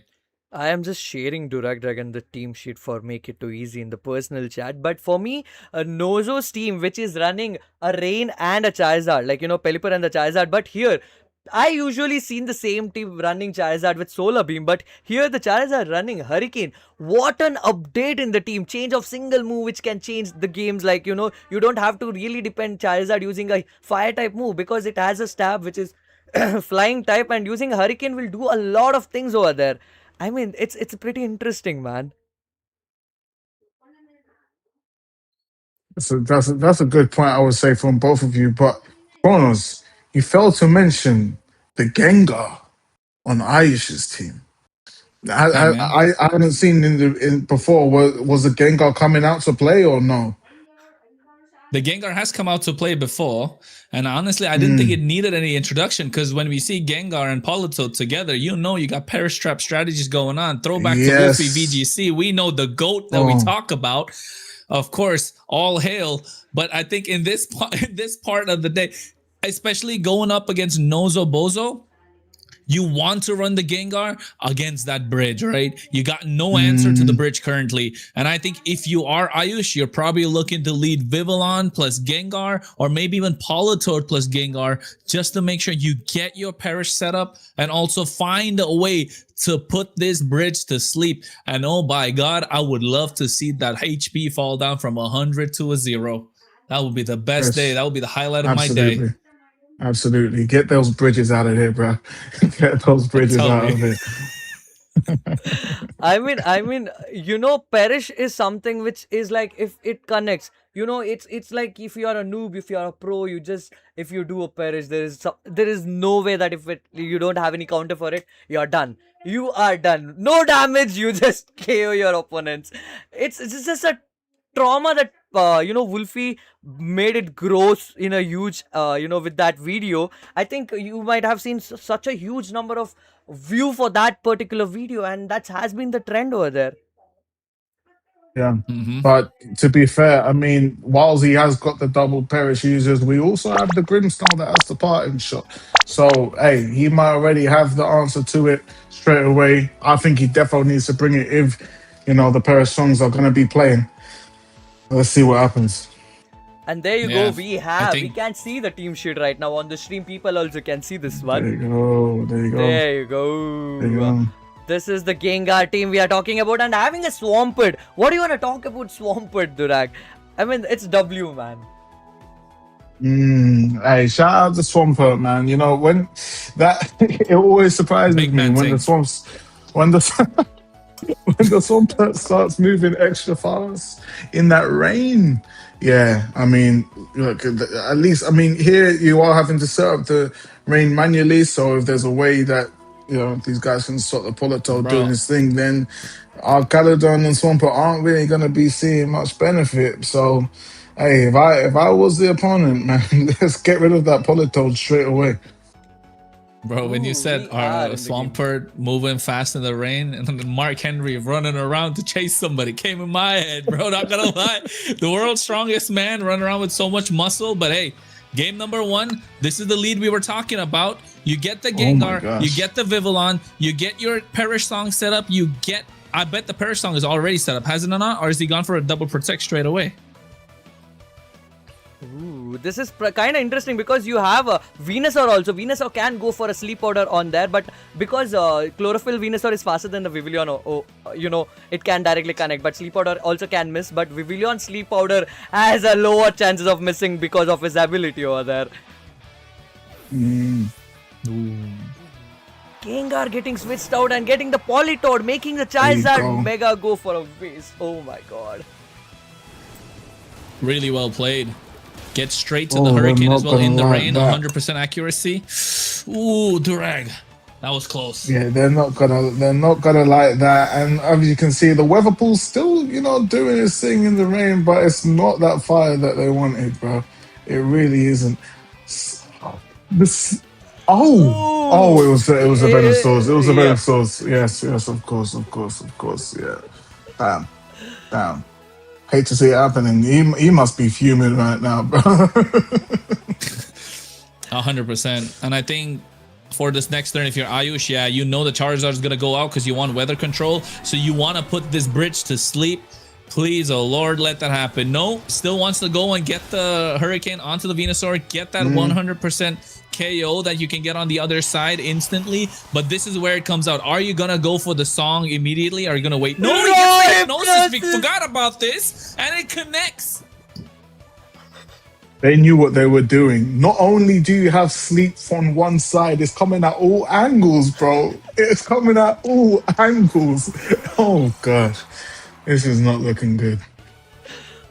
Oh my god, you have Sleep Powder out there, you have Hypnosis out there. Now the bridge is already asleep. Now Sleep Powder will go before the Pelipper going for an attack. Oh my god. It's done. Annoying. What is bro even gonna do now? I mean, look, our Caledon, the bridge is up against 2 special attackers as well. The Perish Song is there anyway, so do you even need to attack it? Do we even need to attack now, guys? Oh my god. I think if you're Ayush right now, you switch out the Politoed, bring in the Gengar, you Rage Powder with the Vivillon. Yeah, so that the Gengar doesn't go down immediately in case the Archaludon wakes up. I think that's the only kind of play you have for yourself. But also at the same time, because the Gengar is not on the field, the switch might not be possible. I mean, you could switch immediately, only right? One Mon can get switched. Only one Mon can get switched because the one Mon already is queued. And one Mon is will guaranteed get perished right now. There's no switch. No switch. Oh. Okay. It does wake up. It's a Sash. Fair enough, focus. Sash comes in clutch, man. Sash comes in clutch. You know. If you're Vivillon, you need to have that Sash on you. You need to have a Sash if you're Vivillon. And now it's easier because you just double protect here because the other side can't do anything anyway, right? Unless you wanna risk the Vivillon to go down. There you go. Gengar goes with the protect. You know for a fact the Vivillon's probably gonna protect here as well. Just a yes. There you go. You get yourself safe, secure. You don't want any risky business going about. The Golden Gate wakes up for nothing. Tries to go for the Electro Shot. Only gonna catch air. Here Ayush following the method. Who wanna attack? I'm just going to make them sleep and going for a perish. Ooh, Tailwind getting set up. Is there a chance of a comeback? Is there a chance of a comeback? The question is whom he's gonna go sacrifice? Who is he gonna go for sacrifice? Well, that's the thing. I We think- haven't got the rain anymore. You know, Charizard is still alive, going to come in, so more rain, more sun. But that's not gonna. It's not gonna benefit our Caledon anyway. So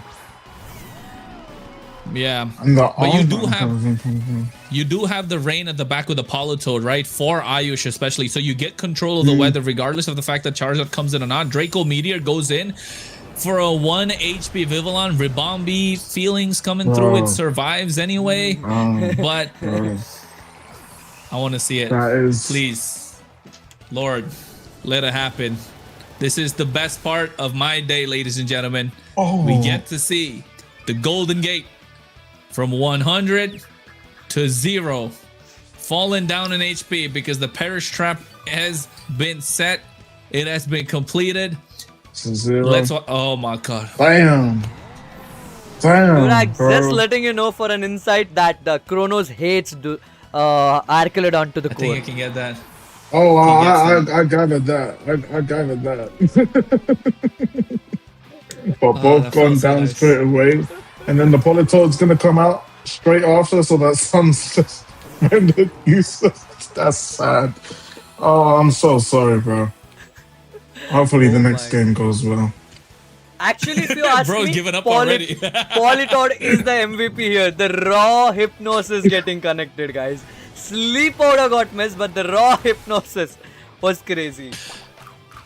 Yeah, I think our luck in his favor as well, right? If you think about it, because Hypnosis doesn't have the best accuracy, we all know about it. But the fact that the amount of times that Ayush has been on stream with Politoad, he has connected every single Hypnosis. This is, I think, the third one that he's connected in a row.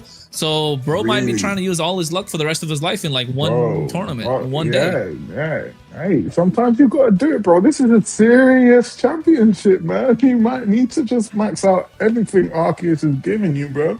And fair play, we're seeing it happen. Oh my Nah, this is god. struggles. Yeah, it's just yeah.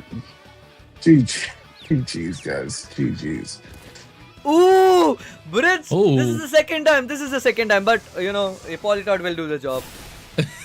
Yeah, of course you got excited for nothing. Oh wow. That was crazy. What do you want to say? Do you think there is any chances for Nozobozo to make a comeback from this? The Parish is too deadly here. Well, this is what I was saying, guys. They did not bring the Grimmsnarl. If they had brought the Grimmsnarl and had it there ready to go, a parting shot would have been able to save them. But they didn't. Clearly, they thought Gengar wasn't that much of a threat, and it proved to be a threat that took down half of their team with just one Perish song, one little song. So maybe they're thinking to bring it in the next match. What do you guys think? No, it's 100%. I think that's the way to go. Like, especially if you know there's a Perish on the other side, you need the parting shot. You need the pivot, right? Parting shot, U-turn, volt switch, whatever, flip turn, whatever you need. You need the ability to switch. I mean, eject pack for all you want to. Unfortunately, it's not there in Pokemon Champions, but you need it, right? It's not a want in this case. It is a need for you to get that in terms to win. So I think you start off with the Grimmsnarl. You have the option to get the fake out in as well early, right? I mean, in this case, he doesn't have the fake out, but he does have the dual screen setup. So you can dual screen, parting shot, your own Mon to get out of harm's way. So there are multiple ways to play this. But at the moment, I think Ayush probably recognized that, hey, he might go for the same thing. So let's just lead Vivillon plus Incineroar, maybe Vivillon plus the bridge. So we can get damage and get them to sleep straight away. So Ayush has multiple outs. But unfortunately for Bozo, he missed his first opportunity. Now he has to kind of like read super hard into it, and the first two to come out from side of Bozo is going to be super crucial. Definitely. And can't forget, luck is a skill. A legend said that once. The hypnosis getting connected. This is the third time on the stream, back to back. Raw hypnosis getting connected is crazy. Hey man, if it's not 100, it's 50%. In this case, it's been 100% for him every single time. And we finally get to see the Grimmsnarl. Seems like he may have been listening to us, bro. Like, I was trying to send him a signal. But yeah, good good decision, and it is up against the Gengar straight away. So let's see what can happen here, guys. What are you guys thinking? A fake out onto the Swampert? Yep. I think that's the only call you can take for, because Swampert can be switched out to Archelon to get the bridge, but the Perish which will activate will make that Pokemon lock in there. So there's no option to counter that one side. I mean, I don't think Gengar is gonna go for a Perish. That gets the game there. No, I think you withdraw the Swampert. That's the best part, because you want to keep that. You get the Venusaur in, so you can have your Sleep Powders hit as well. You get the screens up. It's gotta be, but I don't even. Yeah, he doesn't even need the screen at this point. You get the parting shot onto the Gengar, and you go back, right? I mean, you will be locking yourself, because parting shot is the prankster move, like on the Grimmsnarl. I think the Mon which will come the next will be get locked in. So I don't think it's a better to keep the going for a parting shot here. That's green. And he's straight away he's here with the Perish. Okay, he's not taking any chances. No Sludge Bomb, just straight up. Double protect here. That's a discipline move. Going for a double protect. That's a discipline move. And I think the best part is going to be the next turn, right? What after the double protect? What are you going to do after the double protect? Or is Ayush going to read so much that he protects the Gengar, he lets the Incineroar loose a little bit? There you go. You let the Incineroar loose a little bit, you get the Vivillon, you get the threat of the Sleep Powder, knowing that even if you try to go for the change, it's not possible. A Sleep Powder could come out from a Venusaur on the other side. It doesn't. Parting shot gets protected, so you can't really switch out. What's the Venusaur gonna do here? Sleep Powder. It connects onto the Vivillon. Finally, some luck on the side of Bozo. And now Vivillon's put to sleep. You cannot Rage Powder to protect the Gengar here, so the Gengar is gonna eat damage. And if you're Bozo, you want to double down on that one. And if you're Ayush, you're praying to get that double protect up. This is the cinema move we want to see, Durag. This is the cinema. This is the cinema that I want to see. Any parting shots onto the... Okay, fair enough. Obviously, there's no protect going up because it's already in a one-turn sleep. It just entered and it got a sleep, so it has to go to a one guaranteed sleep, which is gonna be in the next turn. So that's the thing. You need to take a call. Oh my god! Oh my god! Can we see a one-hit KO here? Can we see a one-hit KO here? Sleep Powder. Sleep Powder. Beautiful. You don't, because you know for the fact that he's gonna swap out the Gengar in the third turn, so you know when it comes back in again, you're gonna try and get the Perish down. But when it's asleep, you have the advantage to take it out in the next turn. So Venusaur is gonna go down anyway, but Venusaur has got the job done. You put the Gengar to sleep, you put the Vivillon to sleep. Now the third turn of Predator is gonna come up. You know the Gengar is gonna swap out in this turn. There you go. Now the catch here is Vivillon can wake up any moment and make a Sleep Powder on Swampert. That's gonna be really, really bad here. Wave Crash onto the Incineroar. It would be great if it went to the Incineroar. That would be... Ooh, Vivillon wakes up! What's for a Hurricane? Okay, thank God. I was expecting another Sleep Powder. But Venusaur eats that up low-key, bro. Oh, god damn. Ooh, it's confused, it's confused. Oh no, it tickler! Oh, that's really bad. I think he went for a Vivillon over there. Not gonna lie, because he wanted to take that down. But what are you saying? Vivillon takes it. Oh my god. How does Vivillon take that, bro? I Rebombi movement, guys. He probably got some defense EV set up, right? He definitely has some EVs. Probably two into... He probably went max special attack, max speed, and then you get the two EV investments into the defense instead of the special defense, just because you know you might face something like this. So I guess the adjustments definitely helped out. But now here, the part being Vivillon is still alive, right? Fake Out is and active that's the still, biggest right? threat on the field. Yeah, Fake Out is active right now, and the Vivillon being alive is the biggest threat. So you have to double protect here if you are Bozo, but that's too passive of a turn. He doesn't turn double protect. You get the Sleep Powder onto the Swampert. What's the bridge gonna do? Oh, this is bad. This is bad. This is bad. There's no Fake Out, by the way. There's no Fake Out yet. There's no Fake Out yet. So he's gonna go for some parting shot or a move. He does go for a parting shot. This is not going right for Bozo here. And to be surprised, what is the counter's gonna be? Gengar has one turn of a sleep. It can wake up anytime movement and it can go for a perish because already of Mon is down on Nozo Bozo and you know, there is no Pelipper, guys. Oh, there comes the rain, which gives a good advantage for Swampert out there because Nozo Bozo is not carrying a Pelipper in this round. Nozo Bozo is not carrying a Pelipper in this round. Politoed can perish trap, perish song as well. That's the thing. They're Ayush just played this, even though his Gengar is asleep. Oh, immediate switch. I was just trying to weaken that Swampert as much as possible. It seems. Electroshot loading in. Is it going for a Gengar? I supposedly it should go for a Gengar. It would be good if he went for the Gengar, but I think that's going into the Incineroar. Oh! It doesn't. The parting shot from the previous round.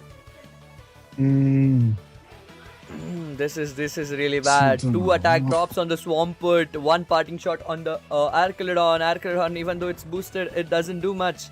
It's a guaranteed wake up on the Gengar, if I'm not wrong. No, Bicep woke up. Well, Biceps wakes up. Wave crash. In the rain. In the gym. Hey. Well played. Get that out of him, man. Oh my god. Now I think it's Politoed and Incineroar from the Ayush actually. Oh, this is easy. This is really good for Nozo Bozo. He has Archelodon, he has Swampert, he also has Grimmsnarl. The he third might be cooking. He is. We're gonna go he is the Venusaur sleep onto the Gengar and early into the other mon. I don't remember Vivillon. Yeah, it was super important just because you get that 1 extra turn, and that 1 extra turn did all it had to. Guys, we still can't forget there is a raw hypnosis from the Politoed, which was the MVP. Oh my god, you forget about that guy. The priority is to take that monster down, but it survives at 4 HP. Oh, it's a bulky. Oh my god, and his healing back up. And here's the perish song. That being said, you know, Bozo can do the switches now, right? Ooh. Parting shot, dropping the about to say. Attack.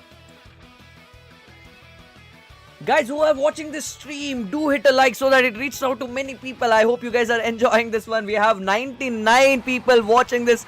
Oh my god, there's a forfeit. Oh, Bozo? Bozo won the game. Bozo won the game. Ayush forfeit Damn. because he had no options. He had no options over there. Ayush hitting that perish song in the end made no sense, to be honest. I think he probably misclicked that a little bit, didn't he? I think he was just so locked in on hitting perish song, bro. I mean, dude, the raw hypnosis would have got the game, if you're asking me. It is still. I'm hoping Ayush isn't just a one-trick pony, though, and is not just solely relying on perish song.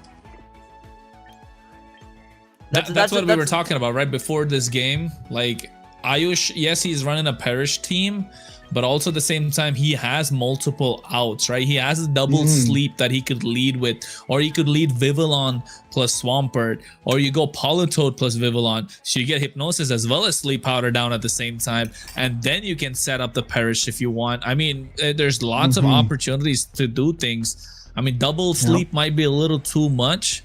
But I think Incineroar plus Vivillon is such a strong start for him. You get the fake out plus the sleep powder, so you're guaranteed to get one to sleep, you're guaranteed to get the other one to flinch, and then parting shot and sleep powder again. So there's multiple outs for Ayush. So like we mentioned the previous game, right? Bozo doesn't have multiple outs. That's the only plays he could have made, and those were the best possible plays. But Ayush has a plethora of options to choose from, so he's got to go for, he's got a big brain in here. Definitely. Definitely. The Vivillon switching in and getting the sleep order was actually the good, the good play for the Nozobozo over there. If that Vivillon didn't get the sleep order, it was really scary because Venusaur is not faster than the Vivillon. It could change the whole game. I mean, one thing is clear. They're fighting for weather still, right? They're still fighting for rain and sun. But the Charizard, we saw it has the Hurricane, so it doesn't matter if he's in the rain. Yes, you're going to take a lot of damage, but you do have the screens that can be set up by the Grimmsnarl. So clearly, Grimmsnarl is an important mon for Bozo, and he has to lead with the Grimmsnarl. But what comes with the Grimmsnarl, that's going to be the big catch. And also, getting the rain for Bozo from Ayush. He didn't get his Pelipper, thinking that he will get the Polito for sure. And he used this in his own favor. Was really cool call there. And now we can see this first lead, what we had seen. Gengar and Vivillon here. The sleep order is going to go first. And that's actually annoying. That's actually annoying.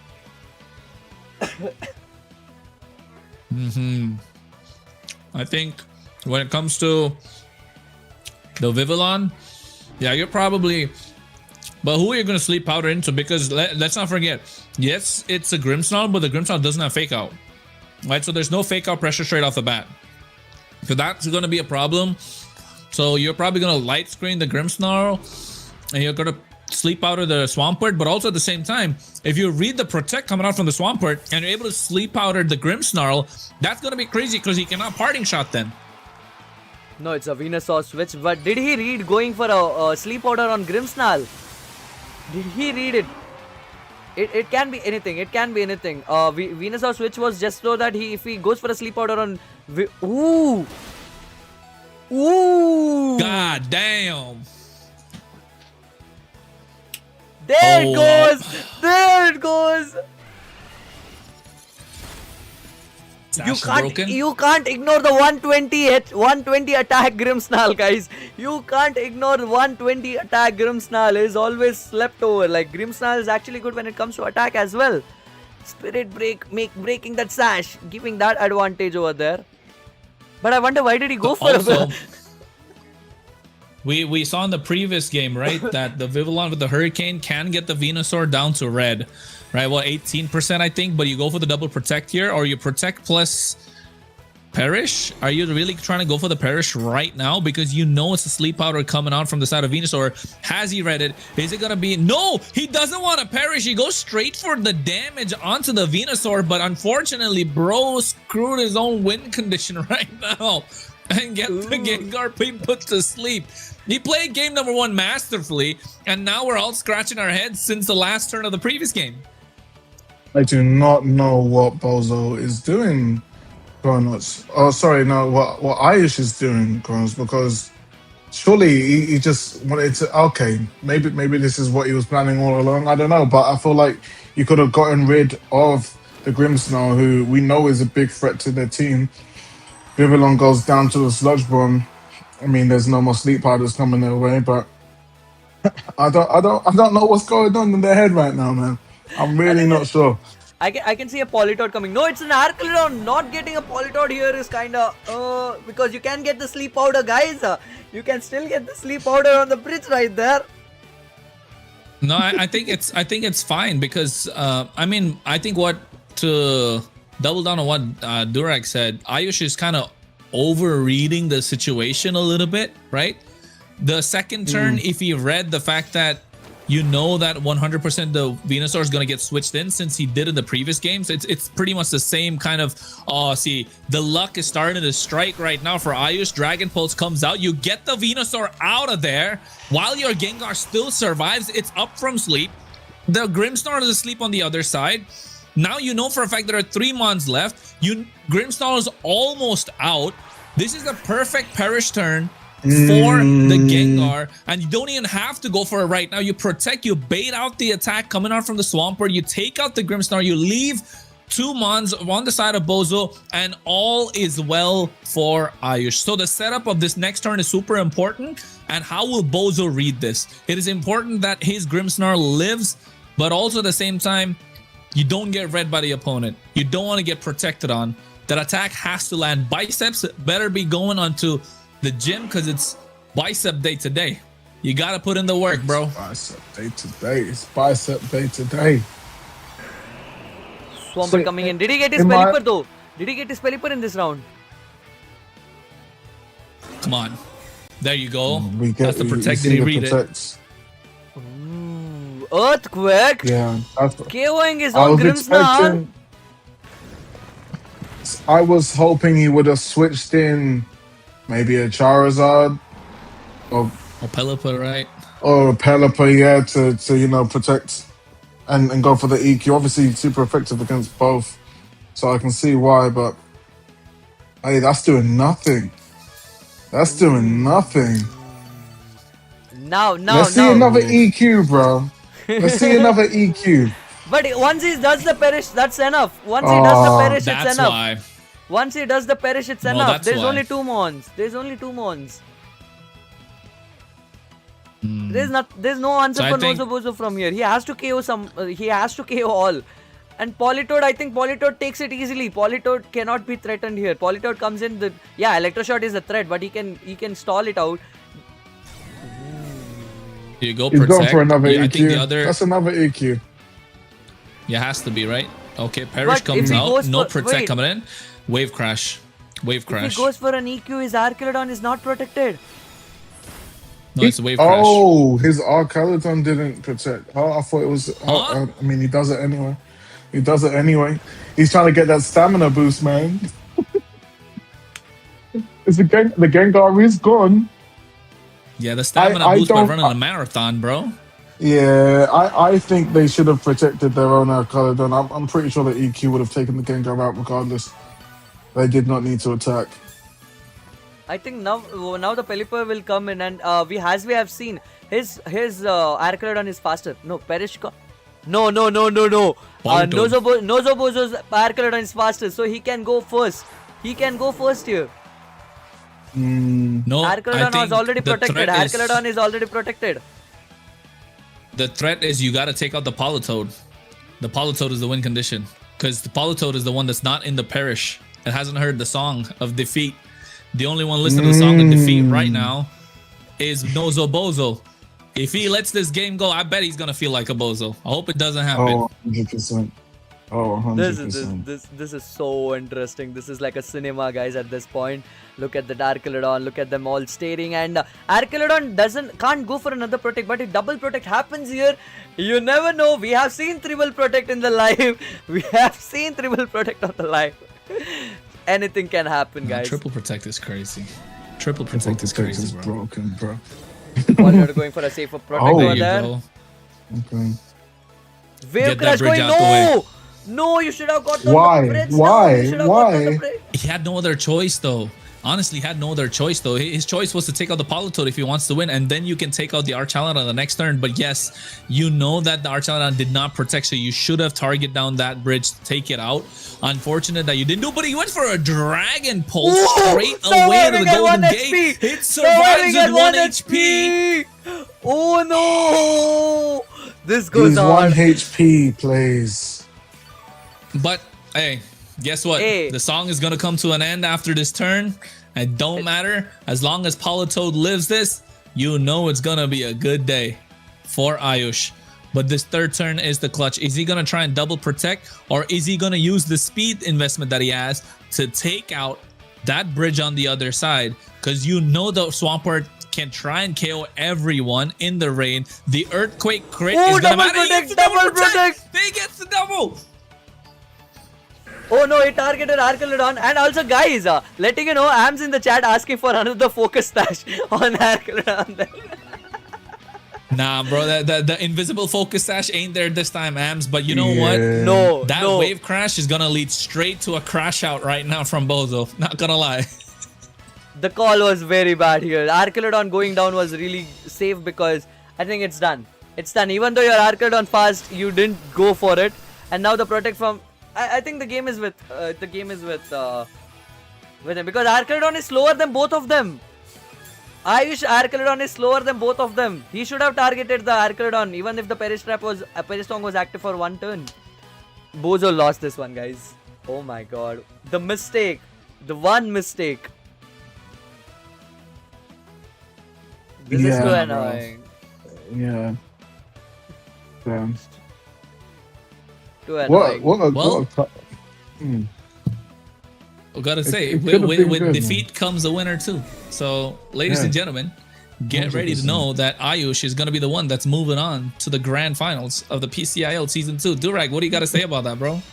I mean, I'm laughing that I tried to go for a third protect again, but hey, whatever, it's okay. This is shout out Ayush. We're gonna see you most likely in the finals. I mean, What is the we're use for seconds you away to from it. go? Wait a second. Nah, it's a protect, and Archelodon is slower here. Archelodon is slower here. It's slower, right? done. Ayush is Yeah, slower, so I guess He should have Force to zero. taken That's- down. He should have taken down the Archelodon with the Dragon Pulse because he had a 2 special attack boost. It's a Swampert. It's a Swampert. It's a Swampert. Golden Gate, and now Ayush wins. Okay. Add me Dude, for a second. I was so like I'm still questioning that. Nozoboza had 2 special attack boosted Electroshot, so he could have directly went for a Dragon Pulse, and at Archelodon it would have KO'd. So it was an easy win for him, but he didn't. That's all we gotta say about that series. Just absolute cinema. Congratulations I'm impressed, for though. Ayush making it to the finals, by the way. Well done, Ayush. I'm gonna applaud you right now. We're clapping for you, bro. We're clapping for You you. get a thumbs up from me, bro. But hey, only because we gotta see who he's going against in the grand finals, right? Who will he be going up against? The next one will decide who his opponent is gonna be. Ayush played that really well, and to be honest, he had a tough bracket as well, right? That he had to climb through to make it till there. And the bracket looking like he 2-1, 2-1, 2-1, 2-1. He's been a 2-1 the entire top cut. Right, his regular season, I mean, his round robins look like he was 12-2-0. So yes, I think he's worked hard, fought tooth and nail to make it till there. But now looking at his opponent, it could be GDP, the gross domestic product from India, moving. He's made his way to the semifinals with 2-1s as well. But meanwhile, his opponent Fardeen has been coming 2-1 in the top 16, in the quarterfinals 2-0. And yeah, quarterfinals and semifinals, yeah, top 16, 2-0, quarterfinals 2-0, and now he's in the semifinal against GDP, and the teams look super solid. Let me do that. I'll just share the team sheet here. One sec. That's Okay, Ayush. so we are going for the pairings. We have GDP versus Fardeen here. And if you're going for a GDP's team, he's running another Grimmsnarl, Swampert, Pelipper, Archelodons in his chan. Metagross team, by the way. It's kind of interesting having a Metagross, because Metagross is not the one which usually gets the run here. And when it comes to Fardeen is running Dual Weather, Charizard, Pelipper, Venusaur, Basculegion, Grimmsnarl, and Archelodon team. So that changes what the previous Nozobozo was running. He had Swampert instead of Basculegion, but here the actual set which was created and it was used in Scrovige's tournament, this is Basculegion set. What do you want to say about this current meta right now, having a dual weather, Durag?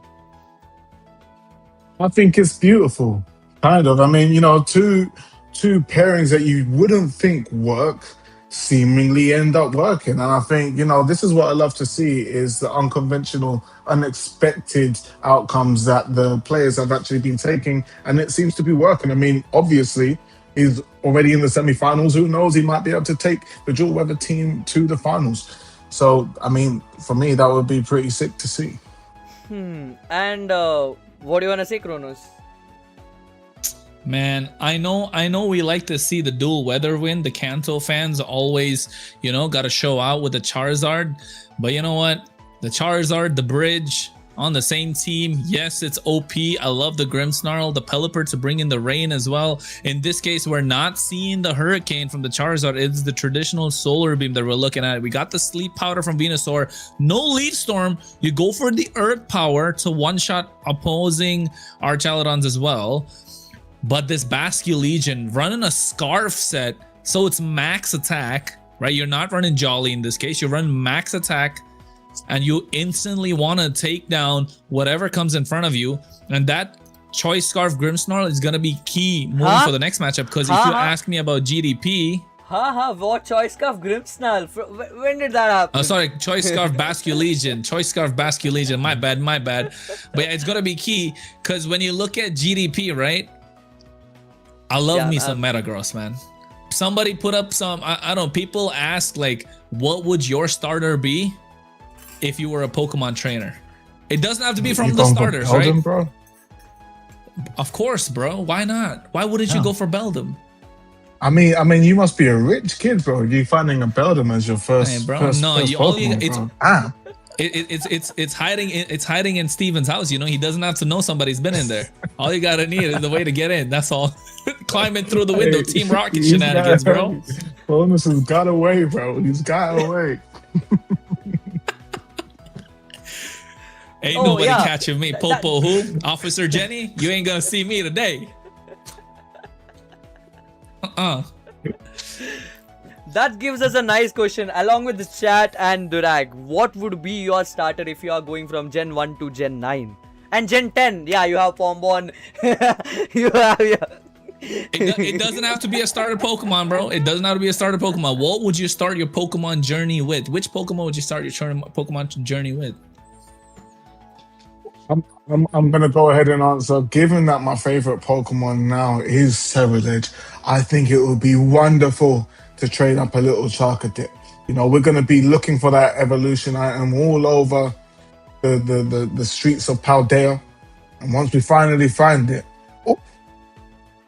me and my Ceruledge are taking on the Elite Four with becoming champion, bro. That's it. What makes you choose between Ceruledge and Armarouge? That's the question. Armarouge has got less aura, bro. That's yeah, about to say that's not even a question, bro. That's not even a question. I mean, it's not my question; Armarouge. It's a chat's question. But yeah, if you Kronos should not ask this. If he has seen my channel wallpaper, it is Ceruledge with me.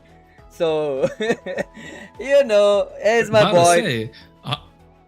Armarouge is good, but you know, Armarouge is not Ceruledge. It's simple as that. That's all. That's all. Armarouge takes the bronze medal, bro. Bronze? Who's the silver? Takes bronze. No, that's just how much of a difference there is. It's not getting silver, bro. Charcadet is silver, bro. I'd rather have Charcadet than Armarouge, you know? That's crazy. Hey, Armarouge fans, we love you. I know. Once we get Indeedee in Regulation MC, you know Armarouge is gonna be a massive threat to deal with because of their expanding force as well, right? Max special attack, expanding force is gonna be nasty, but not to my Metagross, bro. Not to the Beldum family. Gotta work with Steven. Pick up those rocks, dig through, find those gems, get yourself a Beldum, go conquer Hoenn. Get yourself a Beldum, guys. Guys, if you ain't got a Beldum, man, what are you doing? Get yourself one. What Kronos is looking up to if the Regulation MC is like of your choice? What Pokemons do you want in the game? Ooh, Weezing, please. I'm tired of the bridge. I'm tired of the Staraptors everywhere.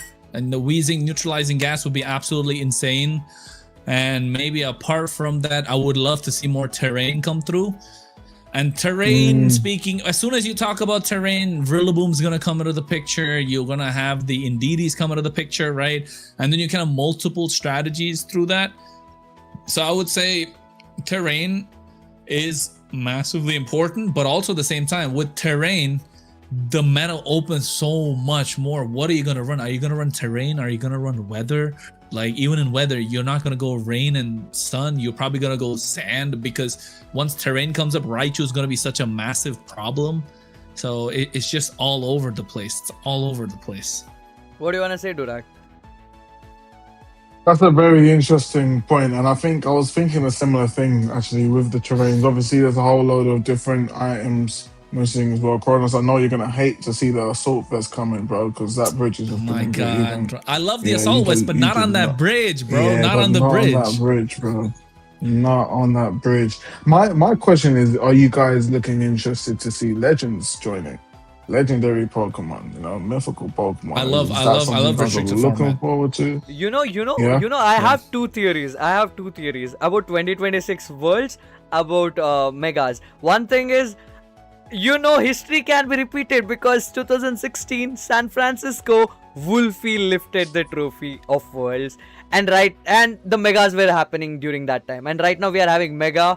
Also, it's happening again after 10 years in San Francisco, and Wolfie is currently running that non-meta shenanigans facing Big Six, because we do have a Big Six this time.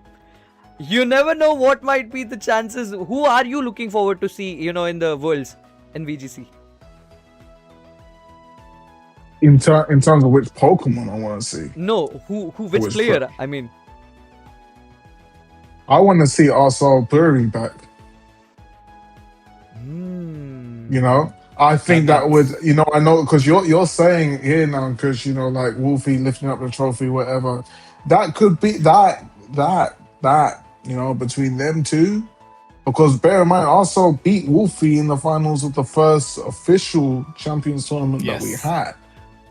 So I think there's a bit of a, like something Wolfie needs to, Wolfie needs to, It was So 2-0. I think that would be great for 2-0. him. Yeah. I mean, I believe Arcel's already got an automatic ticket there anyway, so we'll just see how far he gets, right? We'll just see how far he gets. I think regulation MC will be a nice opportunity to get the legendaries, because I think Groudon, Koraidon, Kyogre and Rayquaza, because it's a Mega again. Groudon or Kyogre? Groudon or Kyogre? That would be sick. Oh, you're asking what a question. Say Groudon or Kyogre? Oh, you're asking which one? I'm a Groudon guy. Yeah. All right. You're a Kyogre guy. Bro thinks he's a gangster because he's standing a piece of small land in between the sea, huh? Listen, bro. Ain't nothing. At the end of the against day, my Orca, bro. You making me choose. You making me choose between those two. I don't really care about Gen 3 Legends, bro. Apart from Ray, cool. I'm a Gen 4 guy, bro. At the end of the day, so none of them. They're all planetary level, bro. Okay, I'm talking about Giratina, Dialga, Palkia. That's me. Okay. Keep these little water beasts and these ground beasts down here, man. I'll have the conversation. Hey, look. Gen 4 is definitely my favorite gen, but Gen 3 has a lot of nostalgia to it. But when it comes to Gen 4, if you're gonna start with a Chimchar, bro, like honestly, my favorite is the Empoleon, Piplup. That's what I always start with. Never went first time I played always Piplup. I don't blame you though. I don't blame you because all of the starters are goated in Gen 4 in my eyes. All of them. All three. So I think best starter trio. Exactly. Whatever you pick, bro. Okay. This is out of nowhere. Did you start your journey with Fire Red? Or I mean, obviously, like Gen 1. Or did you start with Gen 3 or Gen 4? Or what's happening? Because for me, it was Red. I mean, I started with Gen 1. I'm a Gen 1 guy. Really? Yeah, no, I didn't. My friend gave me a copy of Emerald and I was playing that, but I didn't really know what was going on because it was like halfway through his playthrough. And I was just like, I spent most of the time just doing the Pokemon contest instead because I think it was in that city. I was just banging that out. I was just doing that. And I was like, yeah, this is cool. And I had no idea. I kept losing as well. I was never winning, man. Oh my god. So, that's what it's like. I'm so happy. I'm just following up with the Dungeon Diaries kind of a Pokemon version you guys are doing right there. I just love that, man. I'm that guy who kept it. I'm just listening. Oh my god, that's so interesting. It's so good. Shout out that our editor for that and the guy that actually organized it all, Ben, because he cooked up something that was insane. And if you guys have played Dungeons and Dragons before, you know how fun it can be. So taking that and combining it with Pokemon was a dream come true for me. Dream come true. You guys should definitely play some D&D when you can. Oh, definitely. We need to try, because I was talking to Shivansh about it. Like, you know, after watching your content, obviously, like, you know, it's a really nice idea for us to give it a try. And we all got to know more about this lore because of the Stranger Things. Not gonna lie, because India was not introduced to it. India got majorly introduced to Dungeons and Dragons after the you know, the influence of Stranger Things. Who's gonna avoid that? They all LARPers, bro. They're all LARPers. That's why the OGs knows about. Let me D&D just say, I can see the back chat in as the well, day. guys. We didn't forget about you. Totemal 7043. I'm sorry. Like you guys, just free friends talk about Bro, Pokemon. Guys, we're reading the chat too. We're reading the chat. I can see it. Just so you know. Hey, Okay. I'm excited for the next game, bro. Where are the participants? We're trying to get it. Okay, look, Arcade Worker, bro. I agree Rayquaza's better, but I don't know about Groudon or Kyogre, you know? It's always Kyogre over Groudon for me. Oh, this is not the teams. But we'll leave it at that. I mean, not gonna lie. I mean, Rere is really popular, but again, you know, we have a guy who loves Giratina more than anyone I could say in my. It's none other than Durag over there. But what is the whole, like, you know, are you a dragon fan? Like, having a dragon in your name, how did you come up with the Durag Dragon? That's kind of interesting to ask about. So. Oh, yeah. I mean, I came up with the name. To be fair, it wasn't even me that came up with the name, basically. I was listening to a song, and I really, really liked the song. And then the song got a remix. Shout out to Guapdad 3000, because he ended up actually spitting a bar about, he said, "I'm so fly, I'm so high, I'm a Durag Dragon." And I thought, oh, that's sick. And I typed in the username Durag Dragon, and no one had taken it. So I decided to take it. Until after, there was a guy on TikTok that had Durag Dragon. And so now on TikTok, mine is just the Durag Dragon. I was like, damn, someone took my whole thing. But it's okay. We can share it. The thing is, it's very irritating when you get the bug, like, you know, the interruption and stuff, like during the battle, during when you want to spectate. I think that bug fixes are kinda you need to be done, but it's okay. We can adjust. You know, Nintendo, we love you. Hey, Fardeen is Mahir? Yeah, Fardeen is Mahir. It's already started, by the way. It's already started. We are in the game. Oh. Are we on turn? It looks like we're on turn one. There's no Mega Evolution from the Swampert. Yep, it's a turn one. It's a turn one. They just started. started the game, guys. Okay. I'm expecting to see maybe a reflector. The view though? Straight away. Why? Why did they just zoom in as Venusaur's behind? I was like, yo, we were zooming in. But I think when you're talking about Venusaur, here is it is a threat though to the Swampert, right, Durag? 100%. 100%. But I'm thinking what okay, he's trying to just scout out what's gonna go on. I imagine he's expecting maybe a flip turn from the. Has he got? No, it's his choice, isn't it? It's choice. Okay, well there you go.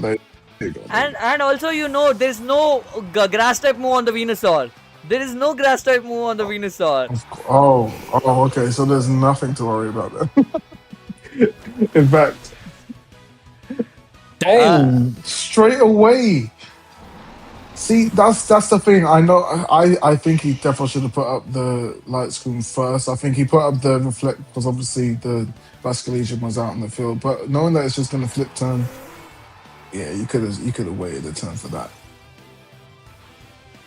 Yeah, I think that's gonna cost them right now. And man, if you're Mahir, you have the best possible board state for yourself, right? The rain is already out. You can mega, you can get the sun, the weather's in your favor, you get double the speed, the Swampert just protected. It is the perfect turn now for Mahir, and GDP has to play defensive here. Probably go for a double swap. You can't even double swap because the Grimmsnarl is out. So you protect with the Pelipper, swap out the Swampert. Oh, it's tough, man. It's tough. And also, Durag might have noticed India is completely drenched with rain at this point. We are seeing rain team back to back. Back to back rain teams. A whole lot of rain teams. Hey, that's what we like to see. There comes the mega. There comes the drought. Straight away it connects. Fair enough. He was probably scared of the hurricane. Weather ball going to, it does a good chunk there. Weather ball is not giving you a burn. Only heat wave gives you a burn. Oh, well. That does a lot in the sun. Was it a crit? It was not a crit. Oh my god. No. Guys, does the Charizard have Solar Beam or is this a Hurricane? Solar Beam. It's a Charizard. Solar Beam. I have saved you the team sheet, by the way. Durag, you can just... Yes. It's just because I wasn't looking at the team sheet. But I just wanted to, because I'm just thinking why he didn't go for the Solar Beam right there and then. Maybe it's I agree. Switch, but... I think I was reading for a Sinistra switch, if I'm not wrong, or a Metagross switch, maybe.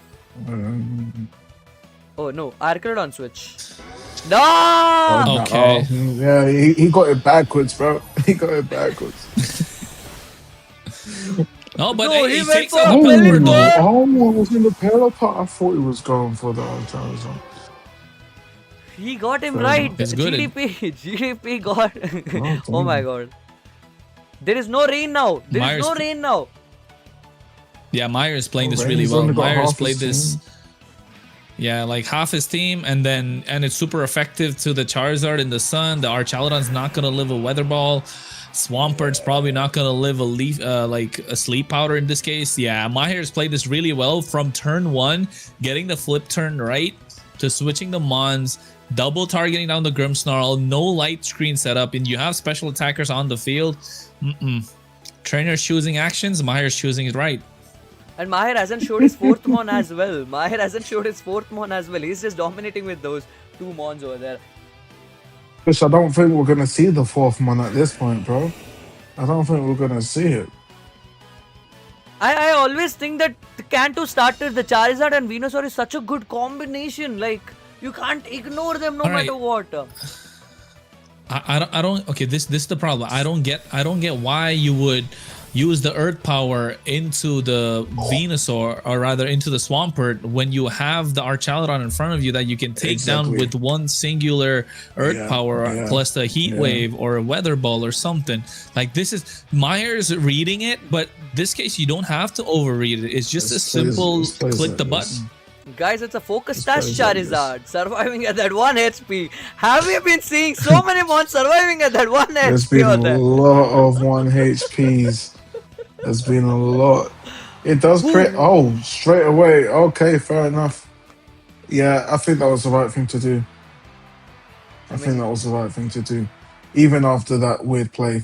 1 HP survive has been the continuous streak. All the 4 games, if I'm not wrong. Yes. I mean, what do you want to talk about the RNGs, man? Like, I think the RNGs are very, very common in this Champions right now. It was not that common in Scarlet Violet. The Heat Wave, I mean, look, guys, when I think it's because it's the negative bias, right? When the Heat Wave hits, it hits, no one really bats an eye. When it misses, that's when it's like, oh no. And plus, you know, it was hit with a Protect, so nothing hit. You're gonna give Heatwave a bad PR, but in most cases it does the job. In most cases it does the job. Oh my god. It does indeed, and I think in this next and you know what? Before the next game starts, and before we get into the finals, because MAHIR looks really strongly positioned to take the next game as well.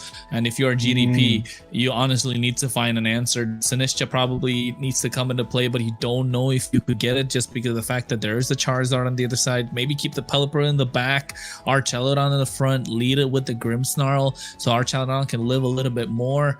I think that's the play you probably gotta go with. But you know what I was taking a look at? I was taking a look at the metagame right now. And we've had Garchomp, 263 Garchomps in this entire tournament, and not one have we seen in the top 8 the entire time. That's crazy, bro. Be careful what you say, Kronos. They're gonna start saying that Garchomp is on fraud watch. Let's not even entertain that. Garchomp is still the it's GOAT. not on fraud watch list, guys. It's the pilot. It's not the Mon. It's the pilot. Okay. Right. Exactly. But yeah, man, sometimes, you know, the innovations just end up coming through, bro. The innovations come through, and like you guys said, everyone's loving the rain right now. I don't think you really need to bring Garchomp to a rain match, personally. Oh, no, never. Never. That being said, But the Garchomp could easily take out the Charizard, could take out the Pelipper, could take out the Archaludon, so I'm sure they would wish they brought a Garchomp now. Also, as we are talking about the Garchomp is not in the top board, guys. It's not in the top 4. It's not in the top 6. That's the thing. And now I think if you're leading, if you are GDP, right, what do you lead? You gotta go Archaludon plus Grimmsnarl. I would say Charizard, Venusaur, the classic lead coming out from MAHIR. It worked wonders. He goes Grimmsnarl Metagross. Okay. Interesting. There is no fake out. There is no fake out from the Grimmsnarl. Why would you go for it? The only call what I would think GDP going for is fake out and Psychic Fangs. But I don't think there is any fake out in the Grimmsnarl. It's a foul play, parting shot, reflect, and light screen. Yeah. So it's not for the fake out. You lead it so that you get a screen set up so your Archaludon could tank more damage and then dish out more damage. That was the idea that I was going with. But here with the Metagross, it is fast, but it's not faster than the Venusaur. It's probably faster than the Charizard. But also looking at MAHIR's team, right? You got Sludge Bomb, which doesn't affect the Metagross at all. So I think he wants to go all out attack and probably look to take out this Charizard in one go. Ooh. Oh. No mega here. No mega here, guys. I was expecting the Mega straight away, which is... Psychic Fang, it's not a it's a Focus Sash. Ooh. Yeah, okay, Focus Sash. Maybe... Are we seeing the Earth power straight away? Oh, okay. So now Charizard Mega Evolves next turn and takes out. I think we go for a Heat Wave and an Earth Power. That Metagross is tired of giving the spotlight to the Venusaur. Doesn't even want to show him in the cams whatsoever. Taking all That's screen crazy. space at that All moment. the space, bro. But all the space, bro. now I know, but now I think when it comes to Grimmsnarl, right? It's already put to sleep. You want to go for a Psychic Fang onto the Venusaur, but also at the same time, now the Charizard is going to Mega. You're gonna get that Heat Wave or the Weather Ball. Protect was the right move, I'd say. You think so, Durag? Yeah. Well, are we seeing it? We're not even seeing the Mega. Very interesting. Patient. There's a light screen up. There's a light screen up. Grimmsnarl takes it. I think next it's a 33% of getting up. Like there are 33% of getting up, and he can go for a parting shot on the Charizard, dropping that special attack. And because of the light screen, Metagross can survive this one, even if it Mega. So there are chances of GDP can take a call, but if it only wakes up, if Grimmsnarl doesn't wake up, the game is completely flipped. The game goes to, because Venusaur gonna definitely go for a Sludge Bomb, and it's gonna be a Mega Heat Wave. If not, yep, it's a Mega. It's a Mega Charizard right there. But if he parting shots and into the Pelipper, that would be such a crazy Parting read. shot into the Pelipper would be beautiful. No! But it's sleeping. It's sleeping. Sleep powder comes in, and that's it. Oh. the heat wave will connect. That heat wave is. Yeah, they're gone. Oh. And that's with screens up, bro. That's with the screen up. That's the sleep on Metagross. The guaranteed sleep. Metagross even can't attack at this point. It is a easy wrap on GDP's journey. I mean, not journey. I would say in this tournament. Bro, already counting him out.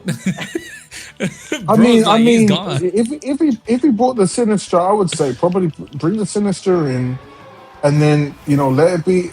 He didn't bring the Sinister. No. I mean, now he can switch back to Sinister. Now he can switch back to Sinister if he wants to, because the rain is up. Yeah, but you're not getting the healing on the Metagross. That's the main reason I was thinking. Like bring in for the healing, and then you could hard switch out into the Pelipper or something to make sure the rain's up. But that's true. Oh no, Metagross sleep again. The heat wave does connect both. Yeah, Metagross is cooked. That does it. Yeah, I mean, honestly, for GDP, that's probably the best play. You hope for Metagross to wake up, get a bullet punch or something, some sort of chip damage, and then, this is nasty, bro. This is just nasty. It's connected all of the sleep powders. Durag has been seeing sleep. That's it, bro. These guys are sleeping. I think when it comes to Worlds, I think that could be a way for teams to honestly go, because there's no safety goggles. There are not a lot of grass mons in the meta right now apart from Sinister and Venusaur. Sleep could be absolutely insane, especially with weather being up, dual weather. I mean, the only counter I'd say is sand, but even sand, you're gonna get put to sleep. This could be some sort of an indication of how things could go in the future, but you swap out the Charizard, get the Sun for yourself later on, get your bridge in, bridge versus bridge again. Oh my god. Another sleep would have been so bad at this point. It finally misses. Okay. If you remember in NAIC, we were actually flinch was common. I think in Worlds it will be sleep. These boys are sleep maxing out here, man. They're sleep maxing, like you said, bro. Oh my god, okay, no more sleep. Oh, Basque Legion in the rain. Only one poke down though, so maybe you should have brought the Sun back in. But do you think is it a tease? It is a tease that he make him go for an Electroshot and switch back to Charizard, so he can lock into Electroshot over there for an Archelodon. No, it's a what? No, you don't have to. Last for 6 straight away. Did that do anything? Dragon Pulse, right? Dragon Pulse, because you already got the Electroshot earlier. Oh no, wait, you're Electroshotting the Pelipper to take it out to have the numbers advantage. That's fine. It works out really well for him. There you go. Oh my god, that's so bad. Yeah, I mean, like you said, both sides are benefiting from the rain, but there's nothing this Archelodon can do now, really. I think no matter what, Basque Legion goes down, Charizard's gonna come in, and Archelodon is done. Archelodon is low at health.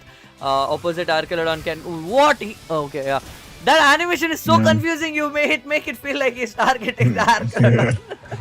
Bro, I'm telling you, Mahir's Archelodon just mogging GDP's Archelodon. Even though he's shiny, he's like, you're shiny, it don't matter. It don't matter, bro. Be mogging him the entire time. Okay. No more electro shots for you. Both are in the full health. Oh my god. Exchange Dragon Pulses or... Zard's gonna melt him. Zard's gonna melt him. That's all. Zard's gonna melt him. One Weather Ball, he's cooked. There you go. Boom. Oh no! What? Survives. Dragon Pulse, he's faster. Oh yeah.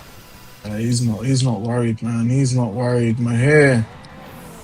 GG, bro. MAHIR just cooked him, guys. MAHIR just cooked him. Oh my god. Okay, we are having 2 back-to-back. You know, it's so funny that we got semis. Both of them won 2 back-to-back. There was no there was no comeback shenanigans. It's kind of interesting. People running oh my god.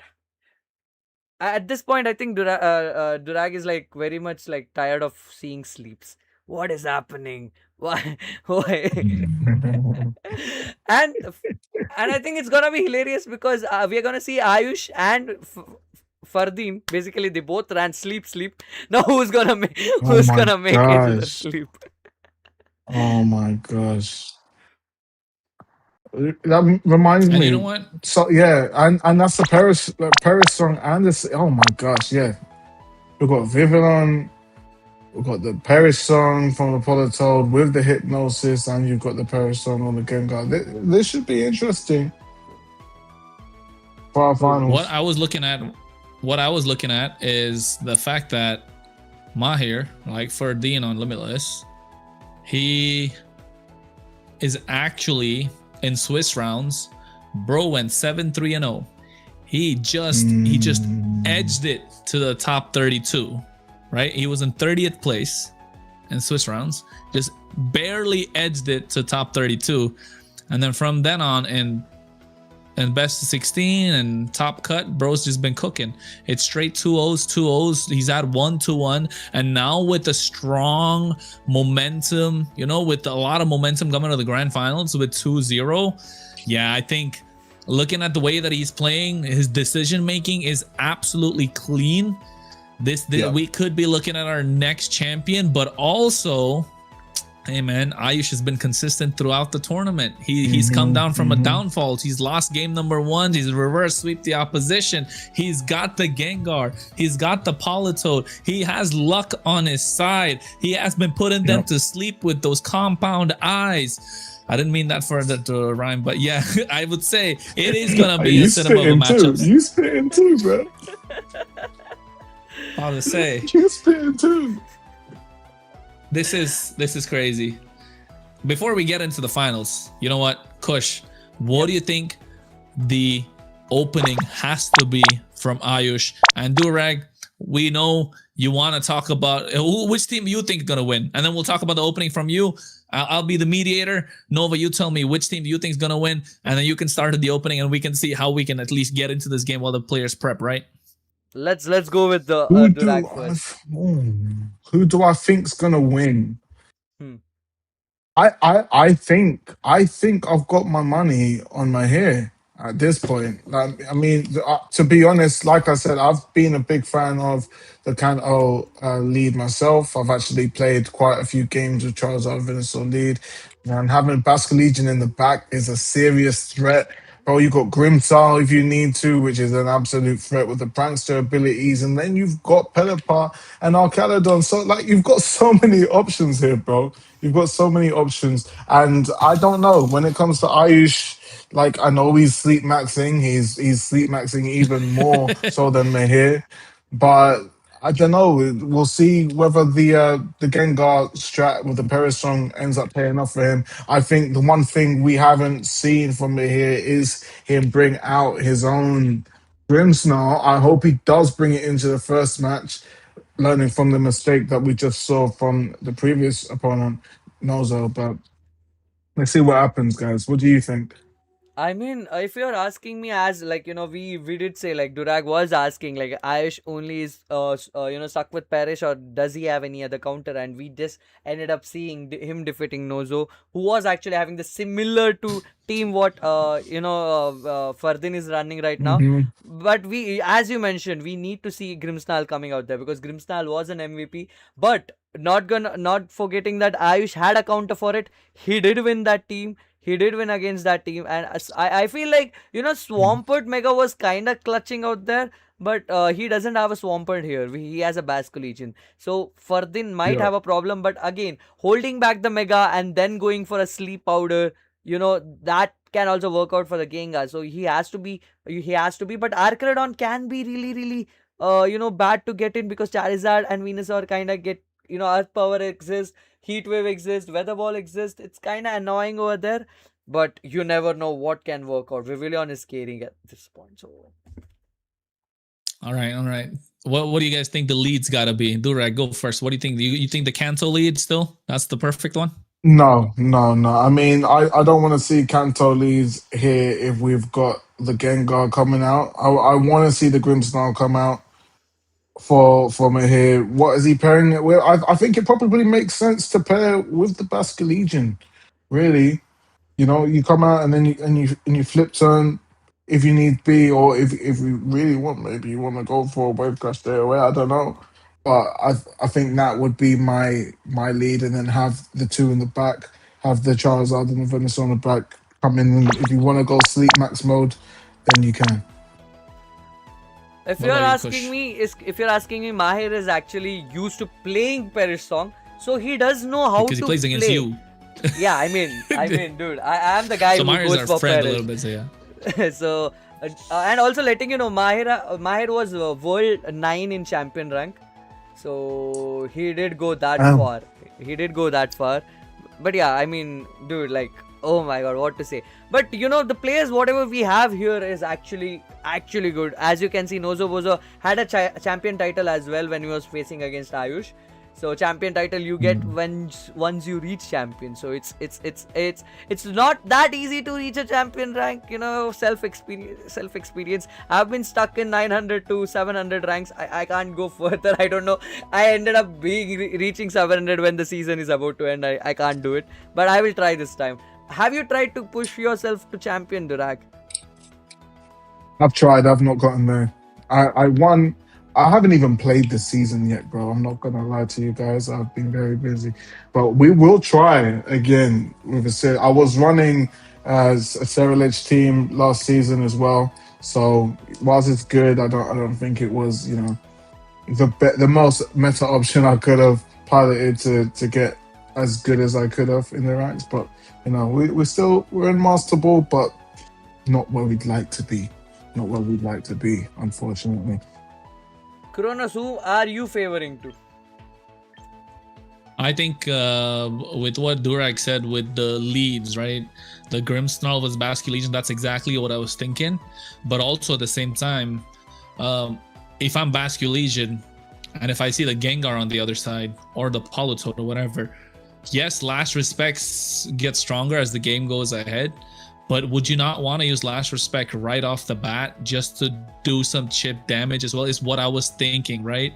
Because you want to be a threat to the Gengar straight off the bat because he knows it's a Choice Scarf. So if you Last Respect right off the bat, then you're thinking twice to bring in your Gengar if it's not leading already and the threat is present. So I think it comes down to how the first turn, of course, first moves and the opening is.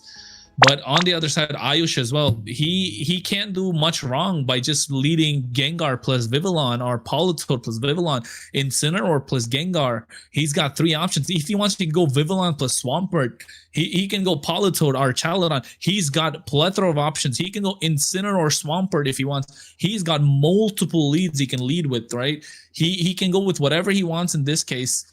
He needs the Politoed so the rain can come out. But also at the same time, he can just bet on the Pelipper coming out on the other side. You don't necessarily need the rain unless. So I would say the game is in it's how do I say it's Ayush's. The court is set, but the ball is with Ferdinand, right? Depends what Ferdinand wants to do. Does he want to shoot? Does he want to block? Does he want to defend? Does he want to attack? Right? And how is it gonna be? The crossovers coming out from Ayush is gonna be crazy. So.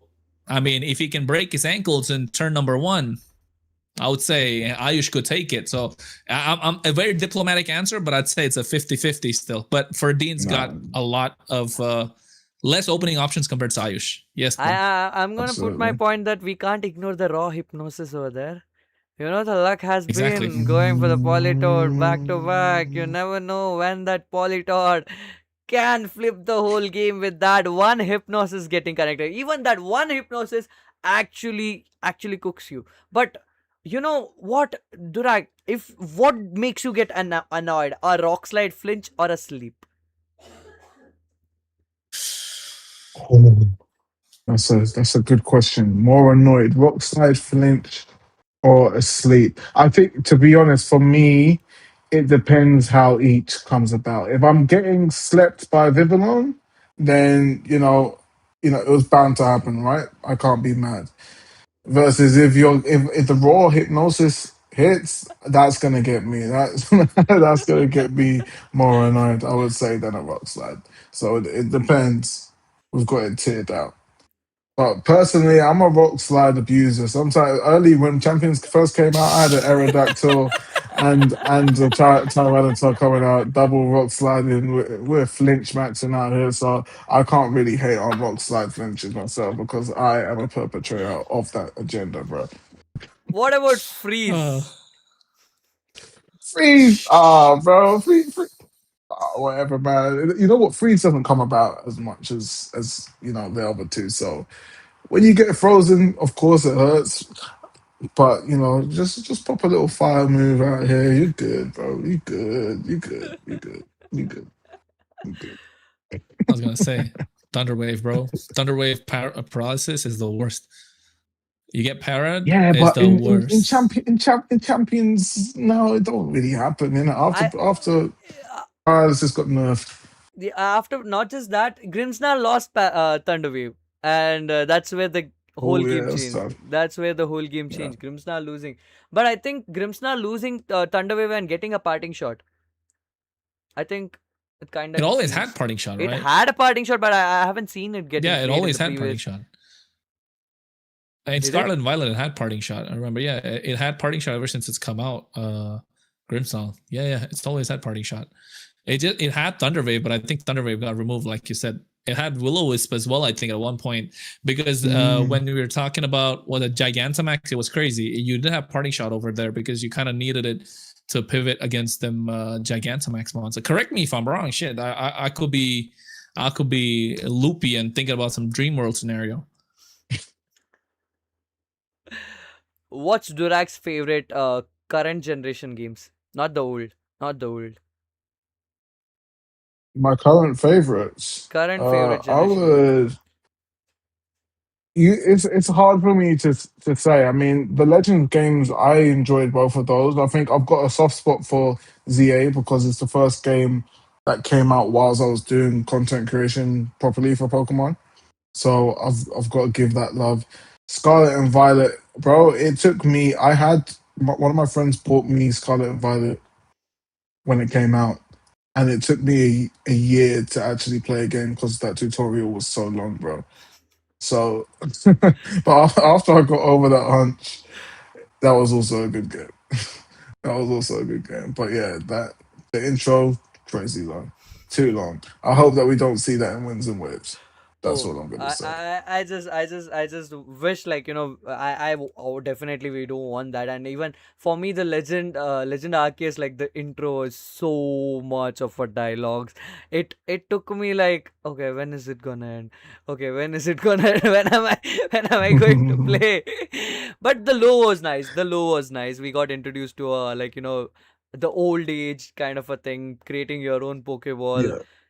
And that's you know, it has its own ups and downs, not gonna lie, but you know, it's your experience, man, end of the day.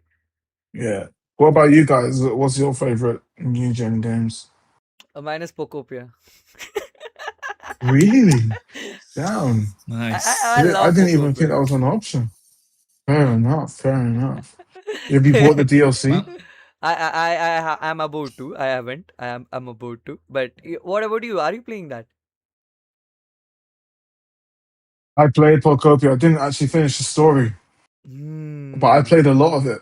I didn't finish the story, so I need to do that, and then I'll download the DLC, and we'll see. It's What fun. about you, Kronos? me, Paldea. It's the first ever time I played. I competed. Yeah, I definitely got a special place for Paldea a little bit. Yeah. Top 8 too. Yeah, it was tough. First time going in, like, and it was crazy when I competed, and I didn't even know I was gonna get there. I got there late. I was the last one to register, but hey, man, made it all the way. And after that, I haven't touched Pokemon until Champions came out. So yeah, it's like 2-3 years ago. I don't even remember. So yeah. W. Damn. So, but you know what? Before we get into the finals, bro, I've got some questions prepared for you. All right, you're a guest here. You're here. You're here to have fun, and we want to get to know you better, while the audience gets to know you better. And hey, always some good piece of content, right? So I already asked you one question: Groudon or Kyogre? You said Groudon. Dialga or Palkia? Dialga. Straight up. Why? No Why? We need the hesitation. why. We need the why. Well, one, I chose Diamond over Pearl, and two, Dialga just looks cooler. I thought so. There you It go. went straight away. All right. Yeah. Your favorite fossil Pokemon. Oh, oh. You know what's crazy? I don't really like fossil Pokemon, bro. As a whole, like I like Aerodactyl, I guess. But when I was looking at I've been playing Black right now, and you get the choice between what Archeops and who's the other one? Uh, See, look, I don't know. I don't Yo, remember. chat, Yeah, chat, the chat, Tortuga one. chat's gonna The say it. turtle one. Chat's The gonna turtle one. reply. No worries. We The can. Tortuga one, right? oh The, yeah. So to go, yeah. I was yeah. gonna choose. Oh, thank you, Austin. I was gonna choose Archeops, but I didn't end up taking the fossil to the scientist, bro. I left it, bro. I don't care about, bro. They're almost they're rock Pokemon, so they're weak anyway. Like apart from for the sole exception of Tyranitar, of course. But you know, Oh, I it's a was rock type about on to my team. I don't say. need it. Yeah. What about Lord Helix, man? What about Lord Helix? Nope. Who? Nope. Lord We are, Helix. You don't know the lore? All hail Lord we Helix. Oh my What? god. Which? What is this? Kabutops? no. Yeah. It's No, Omnite, it's Ammonite. Omnite. It's like a lore, Ammonite. like how we Oh say yes, Lord yes, yes, yes, Bidoof, yes. Lord I know. Magikarp. Yeah. I don't. Lord Nah, Helix, I man. don't care I'm just about it. kidding. I don't care about that. I don't. Nah. Trick Room or Tailwind? Ooh, ooh, bro. Trick Room beats Kelvin, so I guess I guess I have to say that. I mean, I prefer to set up Tailwind myself, but Trick Room beats it, so I feel like that's the answer. But you know, Last one. a bit of a Go on. Would you like to be a content creator? I mean, you already are. Or would you like to be the Pokemon champion of the world? Ooh. How long do I get to? Are you talking about BGC Pokemon Champion? Of course, yeah. Like you become the Pokemon pinnacle Pokemon champion. Would you rather go there to compete as a player and play in the grand final? Or would you And rather go win there it. as a content creator, watch someone play in the grand final? That's really interesting. Okay, because you look, guys, everyone regards Wolfie as a champion, right? But he also makes content. So you're saying that I wouldn't be able to make content at the same time? I'm not saying you can't. I'm I saying that's mean, after. I'm saying like if you were there immediately to play first and then make content. If you didn't start your content creation journey, would you want to be a player first and then content creator? You know, if you had the opportunity, like if someone Oh, told you red pill, blue pill, and whatever you take, you'll reach the max. Right? You take red pill, you become like I no context whatsoever. You become the best Pokemon player of all time. You take the other one, you become the best Pokemon content creator of all time. What would you choose? I think I have to take Pokemon Champion because then everyone's looking at me like I'm the best anyway, and then I can make content Instagram. from that.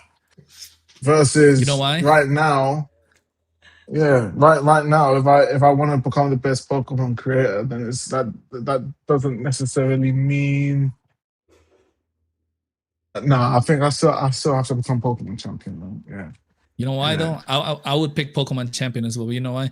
For the 5-year-old in me who wanted to be a Pokemon master, Yes. to make that kid's dream Yes. come true at some point. Exactly. 5-year-old me didn't know nothing about Instagram, bro. They didn't know nothing about TikTok, bro. All he knew was, what is this Protect? Who runs Protect on their team? Easily. We oh, go for the double Exactly. edge or whatever. I still wonder, like, earlier when we used to do the game, we used to not run Protect. We were like Flamethrower, Fire Fang, everything. We are like, you go all out attacks. But now All that that was Protect facts, is our bro. best friends. Protect is our best friend. But yeah, anyways, Physical finals Special gonna Split, what's that? start now. Finals gonna start now, and oh my god, we're gonna make bets. Who Durag is going for? Ayush or Mahir? I'm going from out here. Kronos. Me, may the best team win. Hey, and I'm going for Ayush. Diplomatic I'm, answer. Oh my I'm god. going for Ayush. All right, I'm all going right. for Ayush. Let's make it happen. I think I'm leaning towards Mahir. He's got the Kanto lead, but I got the Swampert. Honestly, I'm torn between the two, but because both have the bridges, I wish both weren't in the finals. Can't, bro. Can't run that bridge all the time. It's got to get punished at some point. Yeah. Let's go. Let's go. I'm gonna put a poll to see what chat's gonna say. Let's do that. Who's gonna be the champion of Pokemon? Pokemon Champion Indian League Season 2, guys. Let's go. The game has started. Ooh, the leads though. This is what it's about, right? Ayush gonna be on the left side, Mahir on the right. We get the lead coming out from Mahir for his Bascule Legion, as well as the Venusaur. You want to get that sleep powder in early. Gengar and Incineroar to lead the charge, so flinches could be there. And is he gonna take the risk? Is he gonna get the read? It is a Scarf Bascule Legion on the side of Mahir, so you know for a fact that this Perish Trap strategy that could come out at any time is not necessarily in play right from the start, Durag. So what are you thinking then, Kronos? You think he's gonna go for the flip turn into the Gengar straight away, or you think he's gonna actually do that last respects? I think you probably want to go flip turn. I think he's gonna go for a Shadow Ball, if I'm not wrong. He can go for a Shadow Ball on the Bascule Legion. Not gonna lie. Flipped. I mean, yeah, Flip even turn, though... right? Is it a flip turn? No, protect. Yeah, he protects. I think that, but this is great because now he's got both Pokemon that can switch out even if the Perishon comes in. So I think this guy defo knows what he's doing. But the throat chop, That hurt.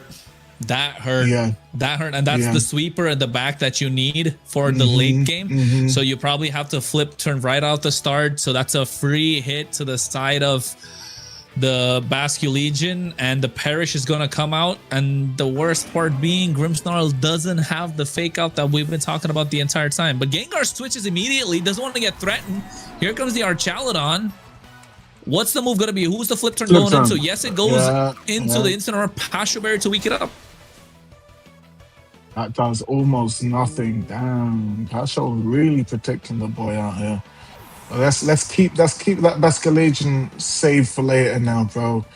Who are you gonna bring in instead? Is it gonna be the Venusaur again? Surely not with. Yeah, okay. We see the Charizard come out. Parting shot going What a to parting the shot. Ooh. Good read. Good read from Ayush. You read that the Bascule Legion is going to switch with a flip turn because of the Choice Scarf. You get the parting shot onto the Mon that's coming out there. You weaken it right from the start. You get the Gengar back in. You lock those two in place. But here comes the Spirit Break as well. It's not going to do a lot of damage. It's neutral. So it's actually not very effective since it's also a poison type, right? Special attack. It's confirmed dropping the special attack. Actually, the Spirit Break was for the, Incineroar because it's a dark type and the fairy type does actually give a stab damage from the Grimmsnarl. But I think he flipped it out. Obviously, he didn't read the parting shot coming from the Ayush right there. Now, can we see a Perish? But if we see a Perish, Weather Ball can actually KO. I think Weather Ball can KO Gengar if I'm not wrong. Yeah, defo. I mean, Gengar has not got no. He goes for the protect again. Archaludon. He's using that Gengar as such a bait. Protect. Oh my god. I hope Grimmsnarl. Yes, well done. Yes. Let's get those screens up. And the weather ball doesn't do anything. But went for the Archaludon. It's interesting because Politoed can come in and Charizard can also get switched out, guys. But because Mega Gengar is in, Charizard cannot switch out and Weather can. Politoed can come inside the field and Archaludon can go for an attack, but Charizard can go for a protect as well. No, wait, what's happening? It's Incineroar. Incineroar. It has to be because he's looking to target down the Archaludon with a Weather Ball, right? So you get that down already. Sludge Bomb comes in. You take out the Grimmsnarl, 50 for a person HP. Eats that like a champion, but gets poisoned. The light screen is actually coming handy here. The light screen is actually coming handy here. He reads it. He reads it. Oh, wow. Spirit Break will it KO? No, it doesn't. Oh, it doesn't. Oh, damn, bro. Oh my god, this is interesting. This is interesting. No poly switch, no protect. I think Mahir read that. Mahir read that easily. But you know what though? The one good thing that Ayush has right now in his hands is information. He knows all the 4 Mons on the opposite side. Meanwhile, Mahir still has to guess the final one. He doesn't know. Is it the Politoed? Is it going to be the Vivillon? Most likely the Politoed, but here's the fake out that's coming in from the Incineroar. Parting shot onto the Gengar Perish just didn't to happen swap yet. out. Perish didn't happen yet. Yeah. Perish didn't happen yet. So what's it gonna be? He gonna bring It's the gonna be Venusaur a. in? It's gonna He be a could. Blastoise. It's sorry, Basculegion. Basculegion. My bad. Just- Shadow Ball. Yeah. No, Perish. He read it. He read it. If it was a Shadow Ball, guys. If it was a Shadow Ball, Basculegion was going down. It's still Mahir's game. It's still Mahir's game. He doesn't have to flip turn here. He doesn't have to do anything because Incineroar has the protect. So you just swap out the Basculegion. You bring in the Grimmsnarl again, or even the Venusaur, and you're automatically putting a lot of KO pressure on both sides. So you get a double protect coming out from Ayush this turn. He doesn't swap. I think he wants a flip turn. He doesn't read it. He tries to get the flip turn for sure. Yeah, there you go. Into the Incineroar. It's not going to connect. But what's the Charizard looking to do? A Weather Ball into the Gengar is the right call. No, he was trying to read an Archaludon switch through the parting shot. Doesn't come through. The Perish count falls to 2 right now, Durag. What do you think has got to be the next play from Mahir? Did Mahir protect both? Sorry, did Ayush protect both? Yeah, Ayush Yep, protected yep, both. yep. Yep. The Gengar has to get switched out now. Okay. Gengar has to get switched out. Gengar, if No, it's Gengar's one more going, turn. He's got one more turn. He switches out anyway. I'm expecting a flip turn here, surely. Can we see a Heat Wave or a Weather Parting Ball shot which as well. KOs Archaludon? Nope. Flip None. turn makes sense. He's protecting that Basculegion. And now Charizard can switch out straight away then to preserve himself, right? On the next turn. No, he he didn't can't, protect. 'cause he's gonna He parting didn't shot. protect. He didn't protect. He didn't He's going to protect. parting shot. Weather Ball going. Wait. But there's It doesn't no kill. arena Sunburst. trap on the phone. There's no Parting arena shot trap. coming in. Parting shot coming in. Incineroar is Oh, going to no. parting shot. There you go. And then bring the arena trap you're back saying, again. okay. Charizard goes down. Charizard goes down. There is no option. Mahir. This is tough. Good perish, good perish. Oh knows what Now he's you protect. doing at least. Now you double protect. I think that gives the perish over there. And Grimmsnarl is also one sludge bomb away. One sludge bomb away for the Grimmsnarl to get KO'd. But do you think he's he's not gonna risk going out with that sludge Double bomb, protect surely? here. Yeah. Double protect. That's double protect. I think Yeah. here, if you're if you're Grimmsnarl, are you going for the parting shot into your own Charizard because you know you're gonna get taken out anyway, or are you planning on setting up another screen? I mean, you can't make it a passive turn. Okay, he tries to go for the Spirit Break still, right? To drop the So special it's attack still a on the very Archaludon. passive turn.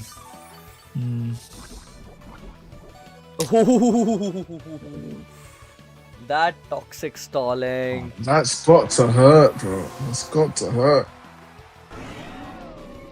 Oh my god. It's getting very interesting because Venusaur doesn't have a grass type move against Politoed, letting you know. And it's a really strong position for a Flare Blitz Incineroar to play as well. We haven't seen the 4th Mon from the Ayush. We have seen every Mon from the Mahir and everything. He's already chipped down. Venusaur is having a full health if I'm not wrong. Does it? Yeah, Venusaur does have. But Yeah. the thing is, there's no sun up. Sludge Bomb on the Venusaur Well, can... No, Sludge Bomb on the Venusaur is not resisted. It's neutral because it's a poison type along with the Venusaur. Along with the grass and a poison typing. If I'm not wrong, I think Venusaur is the first starter which was introduced with the dual typing, if I'm not wrong. Oh, you're Yep. right. I mean, yeah, the first initial It's one. number 3 on the list. Obviously. Yeah. And that's So- a really good one. Oh my god. Yeah, it will is. it I pay? think- Will it... Sleep powder, right? You got to sleep powder the Archaludon if you're Venusaur here. Gengar needs to protect. or even switch out. To be honest, no, he doesn't. He doesn't risk it. He goes straight for the Perish song. It's okay if the Gengar falls. But what is he gonna do?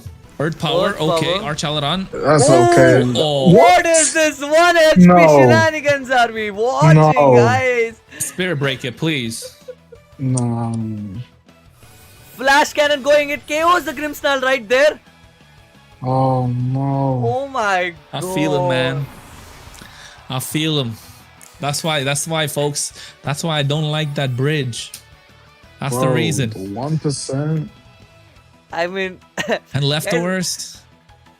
Now again another Perish can come in, but I think Flip Turn will KO the Gengar, so he wouldn't prefer to go for it. He's not. He's just gonna protect now. He has to last respects. If you're the Basculegion, you have to last respects. You have no other choice, to be honest. You protect the Gengar, you protect the Archaladon. That's the second turn down. Then you switch out again, and then it's the same thing. You switch the Archaladon as well as the Gengar. Letting you know, Incineroar can do the Intimidate, which will drop Basculegion's last respect attack. Yeah, that's the only play now. You swap out the Archaladon, get the Incineroar in, you protect the Gengar. Oh no, he doesn't. He's willing to sacrifice the Archaladon. No, it's double protect. Oh, he's stalling out. Yeah, he's willing to sacrifice the Gengar then, because if he swapped out into the Incineroar, you can parting shot, do the same thing again, but better safe than sorry. You already have 2-man advantage in the back. Don't lose it. You got yourself the leftovers recovery as well. Perish got falls to 2. The light screen wears off. It's looking good. It's looking good for Ayush. Ayush, that 1% clutch from that Archaladon, because or else I think Grimmsnarl would have survived. There you go. Boom. Into the Gengar, he doesn't. Well, I mean. Wait, he's arch faster. He's arch faster. Yeah, Venusaur is fast. No, nice. But it doesn't matter. Fake out is active. The Perish is falling down. Fake out is active. And his fourth one's probably going to be a Vivillon.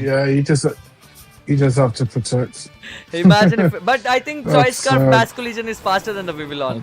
So no matter what, Focus Dash will be there, but it's Politor, which gives an advantage to the Basculegion, not gonna lie. But it's Choice Log. It's Choice Log for the... Right? It's Choice Log for the last respect. Basculegion hasn't heard the song, right? No, Basculegion has also heard the song. Oh, okay. No, Basculegion hasn't. Basque hasn't. It was the Grimmsnarl. Okay. It was Grimmsnarl. Okay. But look at the health. Look at the health of Basculegion over there. Look at the health on Basculegion. I think it's fine. No, as long, I was gonna Venusaur say, is gone. Venusaur is gone. Perish. Venusaur is gone. Now it's Basculegion has to choose between two. And I think Weather Ball from the Politoed also KOs the Basculegion at this point. I think that was a good turn. Gets the game, guys. That was a good turn from Ayush, right? A lot of other trainers would have opted to go for the fake out from the Incineroar. That would leave the Incineroar susceptible to the damage coming out from the Basculegion. And then all of a sudden, you're looking at a 1v1 scenario. Basculegion's faster. You got yourself, 200 base power last respects at the last moment. So, on the guess what? Never mind. All that explanation for nothing. Why? That's crazy. Why going for a Perish? Like you can KO it from that. Oh my god. He's rage baiting. He's reminding him, bro. He's mogging. He was like this. Yeah, he is, bro. He's like, yeah, this was the song that took out your whole team. That's crazy. Ayush is eating. Ayush is eating it, guys.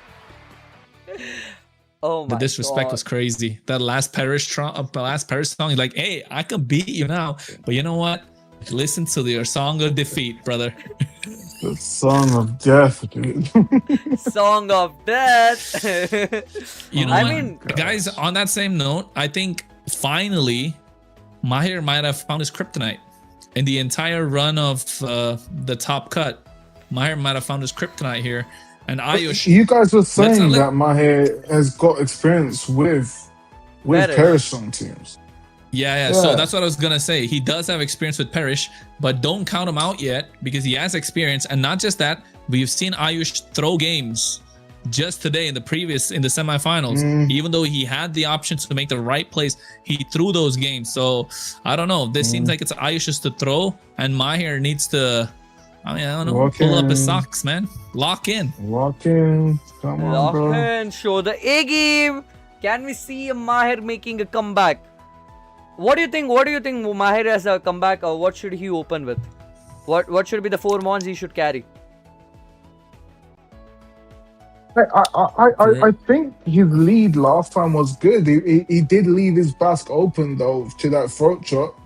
He, like we should have seen the flip turn probably go on the Incineroar instead, and then we could have gotten some chip that way. But it is what it is. Nice to see you too, Shan. Hey, calm down. We are not biased for MAHIR. We are literally appreciating Ayush here. We are just talking how he can counter. What do you mean by that? We aren't. Damn, somebody said we're biased? That's crazy. See, Durag being biased for MAHIR makes sense because he's putting his bets on him, and I'm putting bets on my Ayush, and I'm just happy I'm here. the neutral, bro. I'm just the happy I've been one neutral here. the entire time, guys. Jeez, I knew this would Yeah, happen. I knew some guy in the chat would come and do that. He hates both equally because of the bridges, bro. Kronos is double hated. I'm hate watching, bro. I hate farming right now. Just kidding, guys. Just kidding. God. But look at the lead. It's a good lead. So I think if you are MAHIR, you stick with what you've been winning through the entire tournament, and now in game number 2, you lead your strongest 2. But meanwhile, on the other side, you get yourself the Incineroar, you get yourself the Gengar. You can go for the fake out plus perish song again, but MAHIR cannot play this passive. You don't protect, bro. You go straight all-out offense. Otherwise, you're taking the L right now. I think Ayush has a W here because he has to just fake out the Venusaur. Venusaur is a threat. Sleep Powder is the one which he need to be scared about. But he can go for a Perish now. I think it's a Basque Legion. No, it's a Grimmsnarl coming in. Interesting. Venusaur. Oh, did he just bait him? Did he just bait him out? Imagine the read. If he reads this, it'll be crazy. Ayush, can you? This is the read, right? Oh no! Seems like MAHIR read this perfectly. Perfect read. Flip, turn, press parting shot now. Yeah. You know what? Honestly though, he doesn't even have to flip, turn, parting shot. MAHIR would be mogging Ayush if he just straight up swapped them out. But I still think Ayush has an upper hand here. Ayush has an upper hand. He can. Absolutely. Ayush has had the upper hand getting into this entire match, right?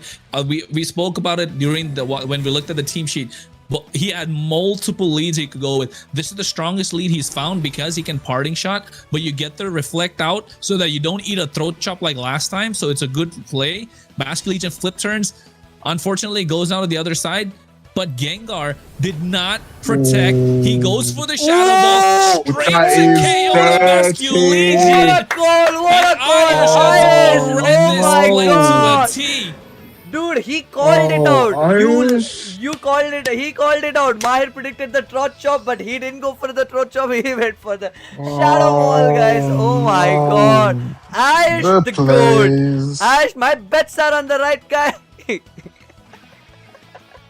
Hey man, nice. MAHIR can still come back from the dead. MAHIR can still come back from the dead, and Ayush has been doing a fantastic job. He hasn't taken a single tickle. He hasn't even laughed at the opposition yet. Nothing.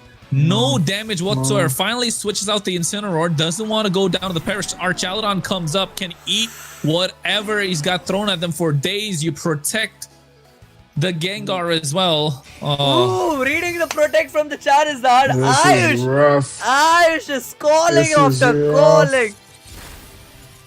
Okay, the special attack drop. Why are we going for... I don't know, the special guys. attack. I don't know. And now, what? And now what? Double protect from Archaludon. Gengar will do the Perish counter for... he can't switch out to... But can he do a parting shot at Charizard and take out his Grimmsnarl? I think that's the only call MAHIR is having. Yeah, I guess because you just switched into Archaludon, right? You have to protect the Archaludon. Gengar swaps in. You get yourself the Incineroar. That's probably the best option right now. You don't show your Fortmon again. And you're right, Kush. It has to be the parting shot into your own Charizard. But if Ayush reads that and goes for an Electro Shot onto the Charizard, will be crazy, bro. If he does that, it'll be crazy. And you know what? He can't do parting shot on Gengar as well. On the Gengar slot. Because Incineroar came in. It's a dark type. Prankster won't work on a dark type. Yeah, it doesn't work. Ooh. Oh, imagine the parting shot. Oh, he protects. Okay. Parting shot. It can't. Yeah. Oh, he did it on his own he mon. does. He did it on his own mon. He does it on his own mon. Let's go. Oh my god. But dude. Bro, this is cinema, bro. This is absolute cinema. Oh. And guess what? Fake out still active. Fake out is still active. Fake out is still active. Yeah, fake out is still active. Oh ho ho. Ayush, my goat, he has been taking such a great call. Now, doing a parting shot his own Charizard didn't work out nicely for MAHIR here because he cannot do much damage when any other mons comes into the switch. And now that Politoed also can come in. Ooh, switching out the Charizard. It's fine. Okay. It's good. It's a good play. Yes, for sure. Ooh. Did he Well, go for Myers a playing out of did his he go mind for right now, too. fake out on the Windsor? Okay. What did he do? Electro shot. Dragon Oh Pulse? no! Okay. Okay, cool. I thought it's Oh, we on- doubled in and it did not pay off. Fair enough.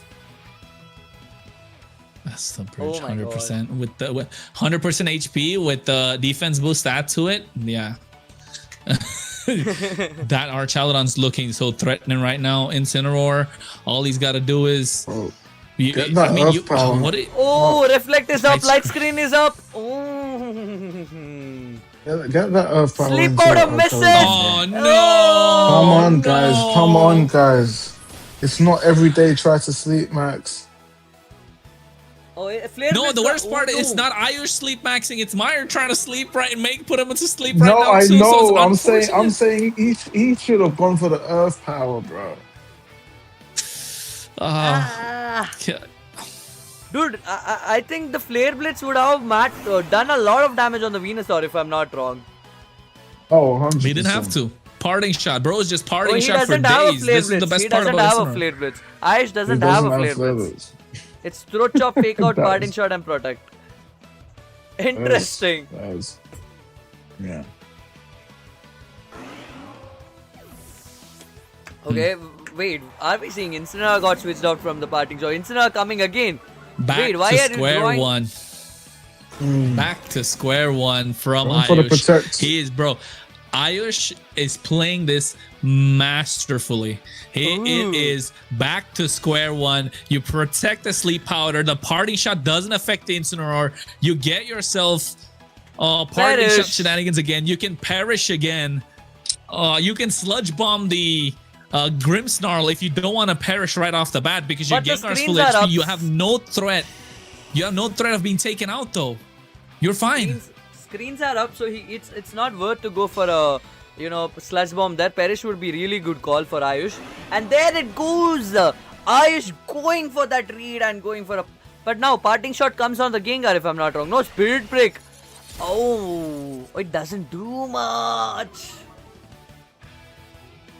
Has MAHIR forgotten that he has earth power or what?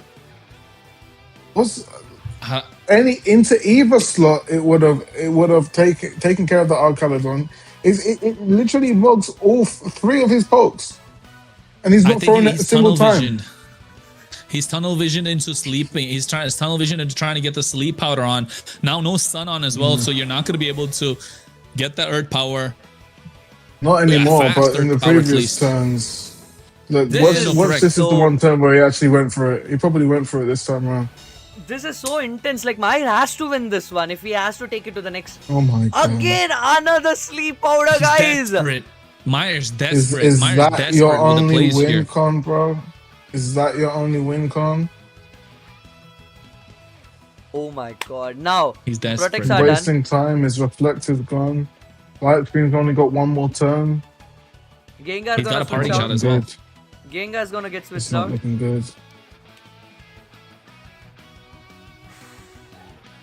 Wait, can we see Gengar getting switched out and the double protect from Grimmsnarl and Venusaur, and Incineroar goes for a parting shot on his own Mon?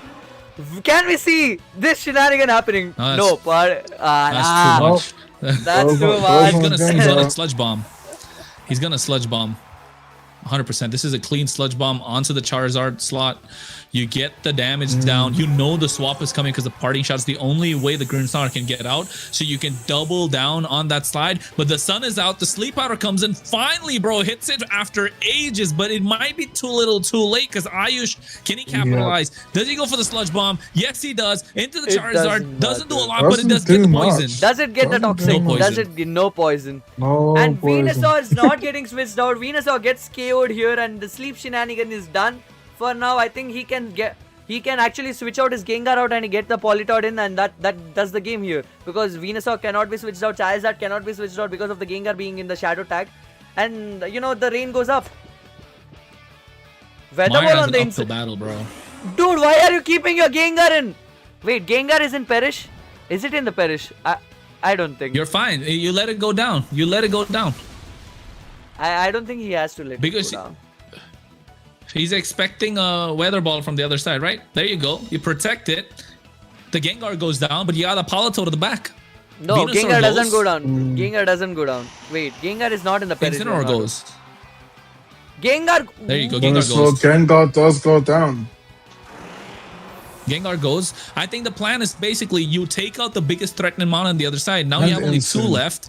Incin goes down. It's still fine because you got yourself the Politoed. You got yourself that bridge. The bridge lives and eats Weather Ball for days. We've seen that.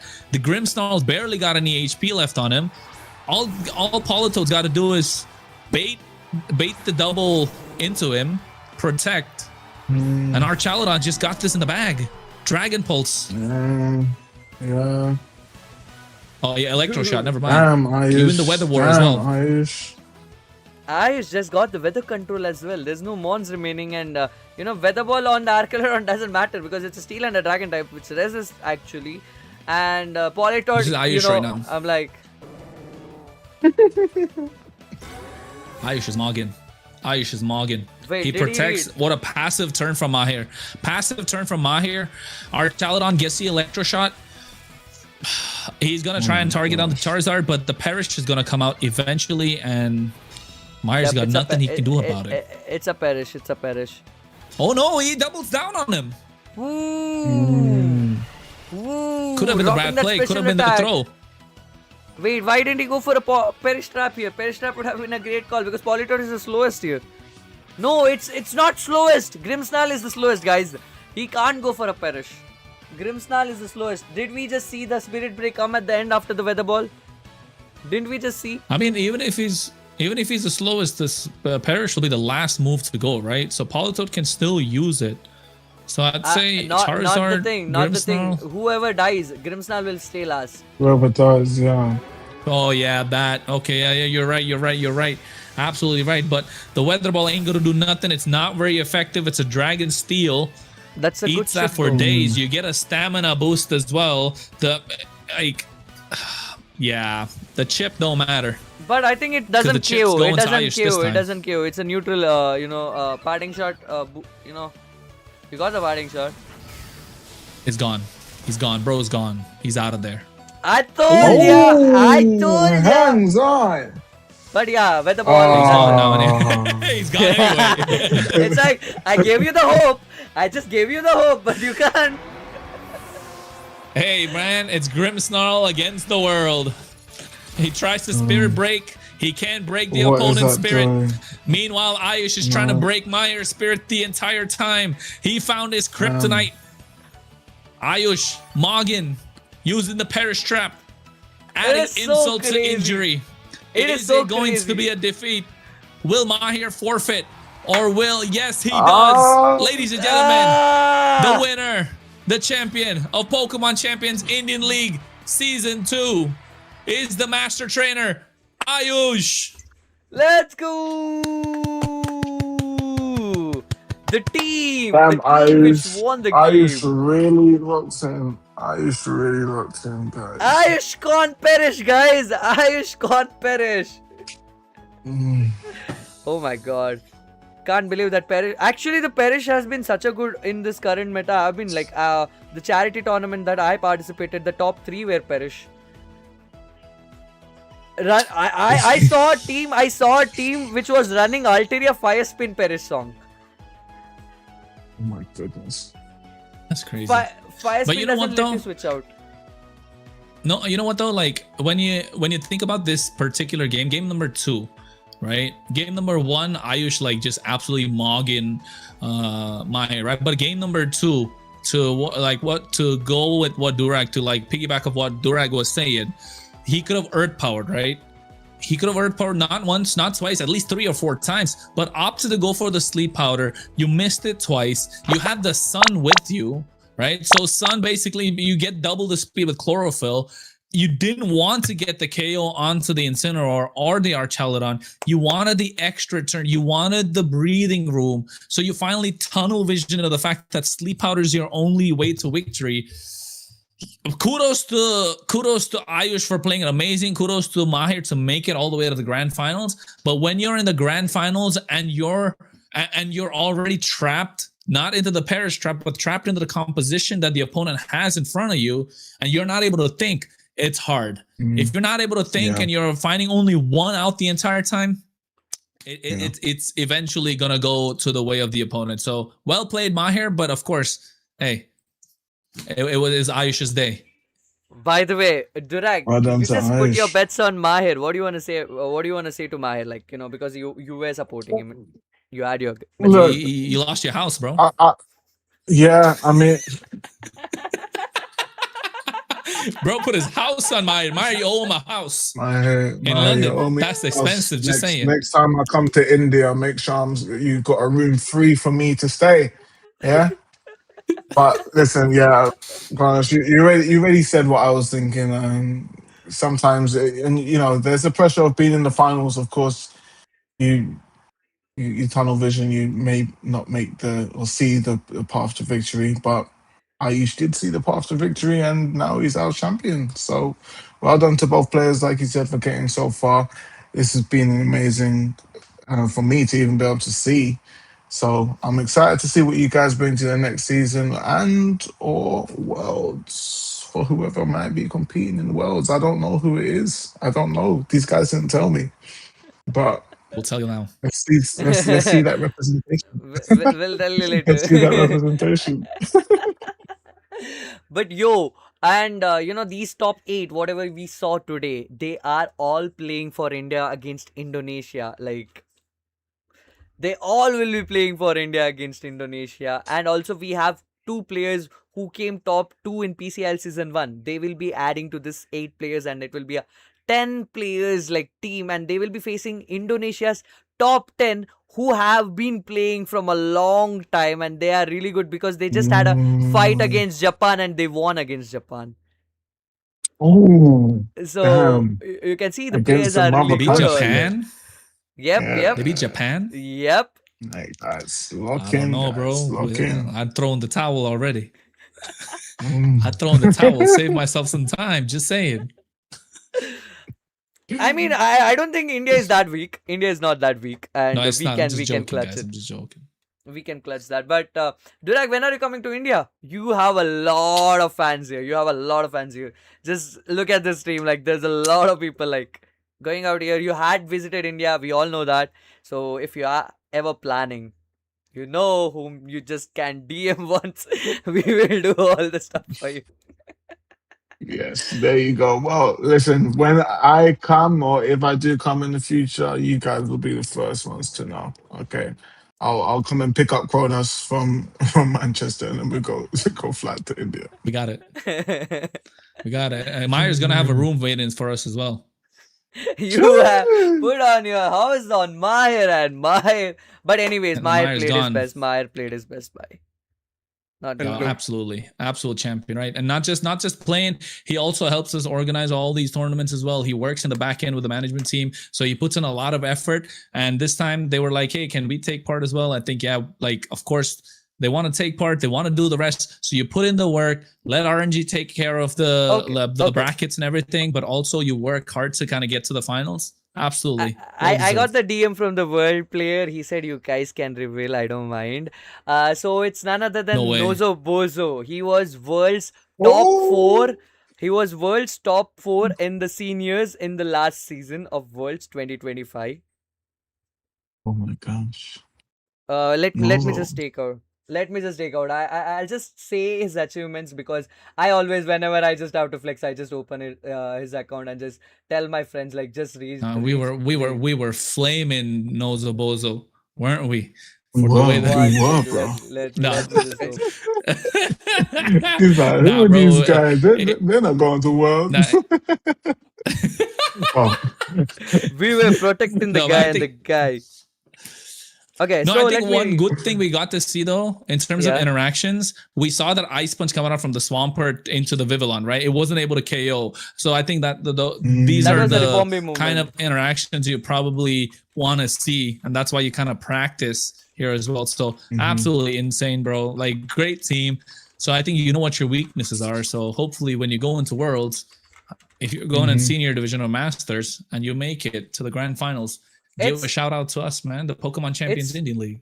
Okay, it's Vikram Tyagarajan. So he's the one who was playing as Nozo Bozo, and he's basically 2025 World's Top 4, a Lily Regional Champion 24-25, EUIC 2025 Top 8, Birmingham Regional Finalist 24-25, 2 times Regional Top 4, 2 times Regional Top 8 in seniors.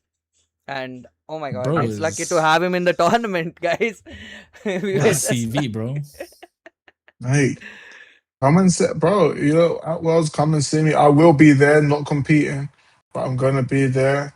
So make sure you come and say hi, and I'll be rooting for you. Also, before Durag, we say you goodbye. We just wanna get our arrangement, like management team, and we also have the winner Ayush on the voice chat. So just that we get his last statements he wanna give after winning this, winning speech. I mean. Winning speech. Valken is here. Welcome, Valken. He is one of the guy who was handling this whole tournament in back end. He was the one who was giving us team sheet. He was the one who's managing all the timings and stuff, and he has been a real MVP for us. Thank you so much for that, Valken. And I think Valken can talk, right? Yeah. Hello. Yeah, I've been here. Yeah. So thank you so much for the welcome. But yeah, it's been a pleasure always to promote Pokemon in the Indian community, because I've seen people treat it as just a kids game, but it is not. It's much more than that. I've been in the Pokemon community for like a long time, but I have been playing drafts. I am not much of a VGC guy, but I started recently. This was my first main tournament, and he was in top 16. I finished top 8 in the Swiss round. I finished top 8 in the Swiss round. Technically, I was unbeaten until Top Cut because of the management. I was unable to join the round 1 on time, so it was a forfeit loss for me. And after that, I did not drop a single game. Thank you so much for that, Valken. And can you invite Ayush if you? I have been trying to contact him, but I think so he has been like... He's celebrating. Chat. Yeah. I think Ayush friends are in the chat. Chat. Chat. Anyone can reach out to Ayush and get him back. Because we just want to hear the winner speech. We had it for the season 1 as well. And, we just have to end it up in the style, I guess. Durag, what do you want to talk about this tournament, man? I mean, that's so sweet of you that you replied to my chat when I asked you for joining, and sweet, bro. I was so shook when you replied, to be honest. No, man. I mean, I think it made sense for me to come in here. I don't know if any of you guys in the chat follow me on Instagram as well. I know that obviously this has been a big thing for you guys. I know it's difficult to have switches out, and so with Champions coming to mobile, I thought it was important to show you guys some love. I saw a spike in the amount of Indians watching my content from when the mobile release came. So I thought, look, it makes sense for me to actually shout you guys out, and I'm glad to have you guys as part of my audience. So yeah, thank you again to you, Kush, for inviting me. This was really sick to be a part of. So it's all fun, and all the love that you guys have shown. It's been brilliant opportunity. Uh, and also letting you know that you have a great great contents out there, and we have been looking to it, and I just wanted to say my mom is a huge fan of yours. No way. She reposts your post even before I see some posts. No way. Does your mom like Pokemon? I mean, I started making her play VGC, so Oh, no way. yeah. Mom That's a VGC, that's W. crazy, bro. That's the YouTube channel right there. Mom VGC. Oh, 100%. I said it in my content as a joke, but you've actually made it happen. Make the page now. She would be down Mom for it. VGC. She is 100%. currently running the Raichu team, by the way, Raichu Y team. Damn, she's running a Raichu team already too. No guard. And Let me and guess. she hates Charizard slop. Already. Yo, Already. W mom, W mom, W mom. Once you get on the Archaladon hate train, we know you're a real one. I'm just trying to pull Valken up here, but Valken, is Wait. there any chances if Ayush is coming? Because if Durag has to leave because we need to send him Yeah. off. He's joining us in his working hour, and that's so sweet of Yeah, him. of course. Damn, you're in your I'm office, bro, trying still? this. Not in my office. It's a work from home day. But Oh, shit. yeah. Yeah, It's 6 lucky for o'clock, us. yeah. Valken, can you give me your Ninja OBS Yeah, link? I'm just immediately? giving you that. Yeah. Okay. So she has been like, I just wanted to say because before she slept, she just you. told, say my regards to Durag. And, she was the first person I told, like, he DM'd me. She was like, Oh, hold on. that's so cool. Moms being That's the cool. So first cool. cheerleader is the best thing, I mean, especially in your hobbies. Like they are in your life, but in your hobbies. Yeah, 100%. so what's your favorite Damn, team bro, right now? What's your favorite team right now, Durag? What's your favorite team? Bro, like I said, I haven't played this season. I stopped playing a lot of season pretty early as well. So I'll come back to you guys with that. Come back to you. Is there anything that you guys are playing right now that you'd recommend I should I'll try tell- testing a Don't pilot? ask me, bro. All you. If you ask me the teams, you're gonna be like, "What's this guy running?" I was running Camerupt, Trick Room with gosh. Klefki and Hatterene, and a Glimora as well, Glimora Mega. So I'm complete left field, bro. Complete left field. You know, Mm. we're not talking To work Premier out League. for We're you? talking Champions League, baby. Yeah, it did. It does. It is fun. It's fun. Yeah. It's fun. I Nice. like it. I always try and go against the meta because it's more fun that way. That's why like trying to get the champions tier, yes, it's a goal, but also at the same time, like you need to kind of always follow the meta to kind of make it there, right? But like you want to play the Ceruledge, which is your favorite mon. I like to play the Meganium whenever I get the chance to. So yeah. Okay. And we have Valken with us, yeah. Yo. That's shoot. Chico, and you might have seen this is my PFP, by the way. We have this is like Okay, bro. this is why, because I got my first Switch too, and I immediately this was my starter to go for, and that's where my whole thing is. And there you go, Valken is here. Thank you so much, man. Thank you so much. I just wanted, Anytime. Yeah. Makes sense. Thank you so much for giving the chance as well, because like hosting is also a pleasure. Being involved in the community is always something I want to be, because and I would also like to make one statement. We are here to host, but without you guys, jo bhi yahan pe, anybody who's watching the stream, anybody who's participating in the tournament, without you guys, there will be no tournament for us to host. There will be no tournament for Nova to host, Kronos and Durag to cast or just attend. So it's all you guys. Thank you so much for joining in. Thank you so much for participating and giving us a hell of a tournament and amazing entertainment. Durag, people are asking in the chat that you are going for Worlds this time. Are you Mhm. attending the Worlds? I'm attending. I'm actually doing quite a few things at Worlds. So Pokemon have actually I don't know how much I can say, but I'm doing a meet and greet for sure. And then Ooh. there's a couple of other things. So watch out. I'll probably post all the Worlds activities that I'm gonna be a part of on my Instagram. And you will be able to tune in and watch me do some stuff. So Durag, tune in. I just don't know, man. I just wanted to ask this from the start. Where is your YouTube channel, man? Where is your YouTube channel? Oh, coming soon, coming soon, coming soon. I've seen this reply a lot of time. But yeah, you know what Yeah. though, Durag? We've taken enough time, buddy. At 6:10, you look tired. You look exhausted. We've been up for the stream for about 4 hours now, almost. It's been a pleasure to have you. It's been a pleasure for all our viewers. It's been my pleasure to be here as well. Big W to Kush Phoenix, who's not here today. Of course, we're talking about Valken as well. He took the L early on, but made his comeback and got the big W. Man, Valken, I love you, bro. But yeah, at the same time, Mahir, what a great showing in the grand finals. All the participants that took part of the top cut as well. Ayush, congratulations on being the champion. And of course, let's not forget Ams as well, who came in earlier, right? Is a massive shout out to the Indonesian community for being here as well. And looking forward to the Indonesia versus India tournament. That's going to be absolutely insane. And hey, man, you know what? We started with Noah saying the first few words, but Durag, last few words, and then we just get out.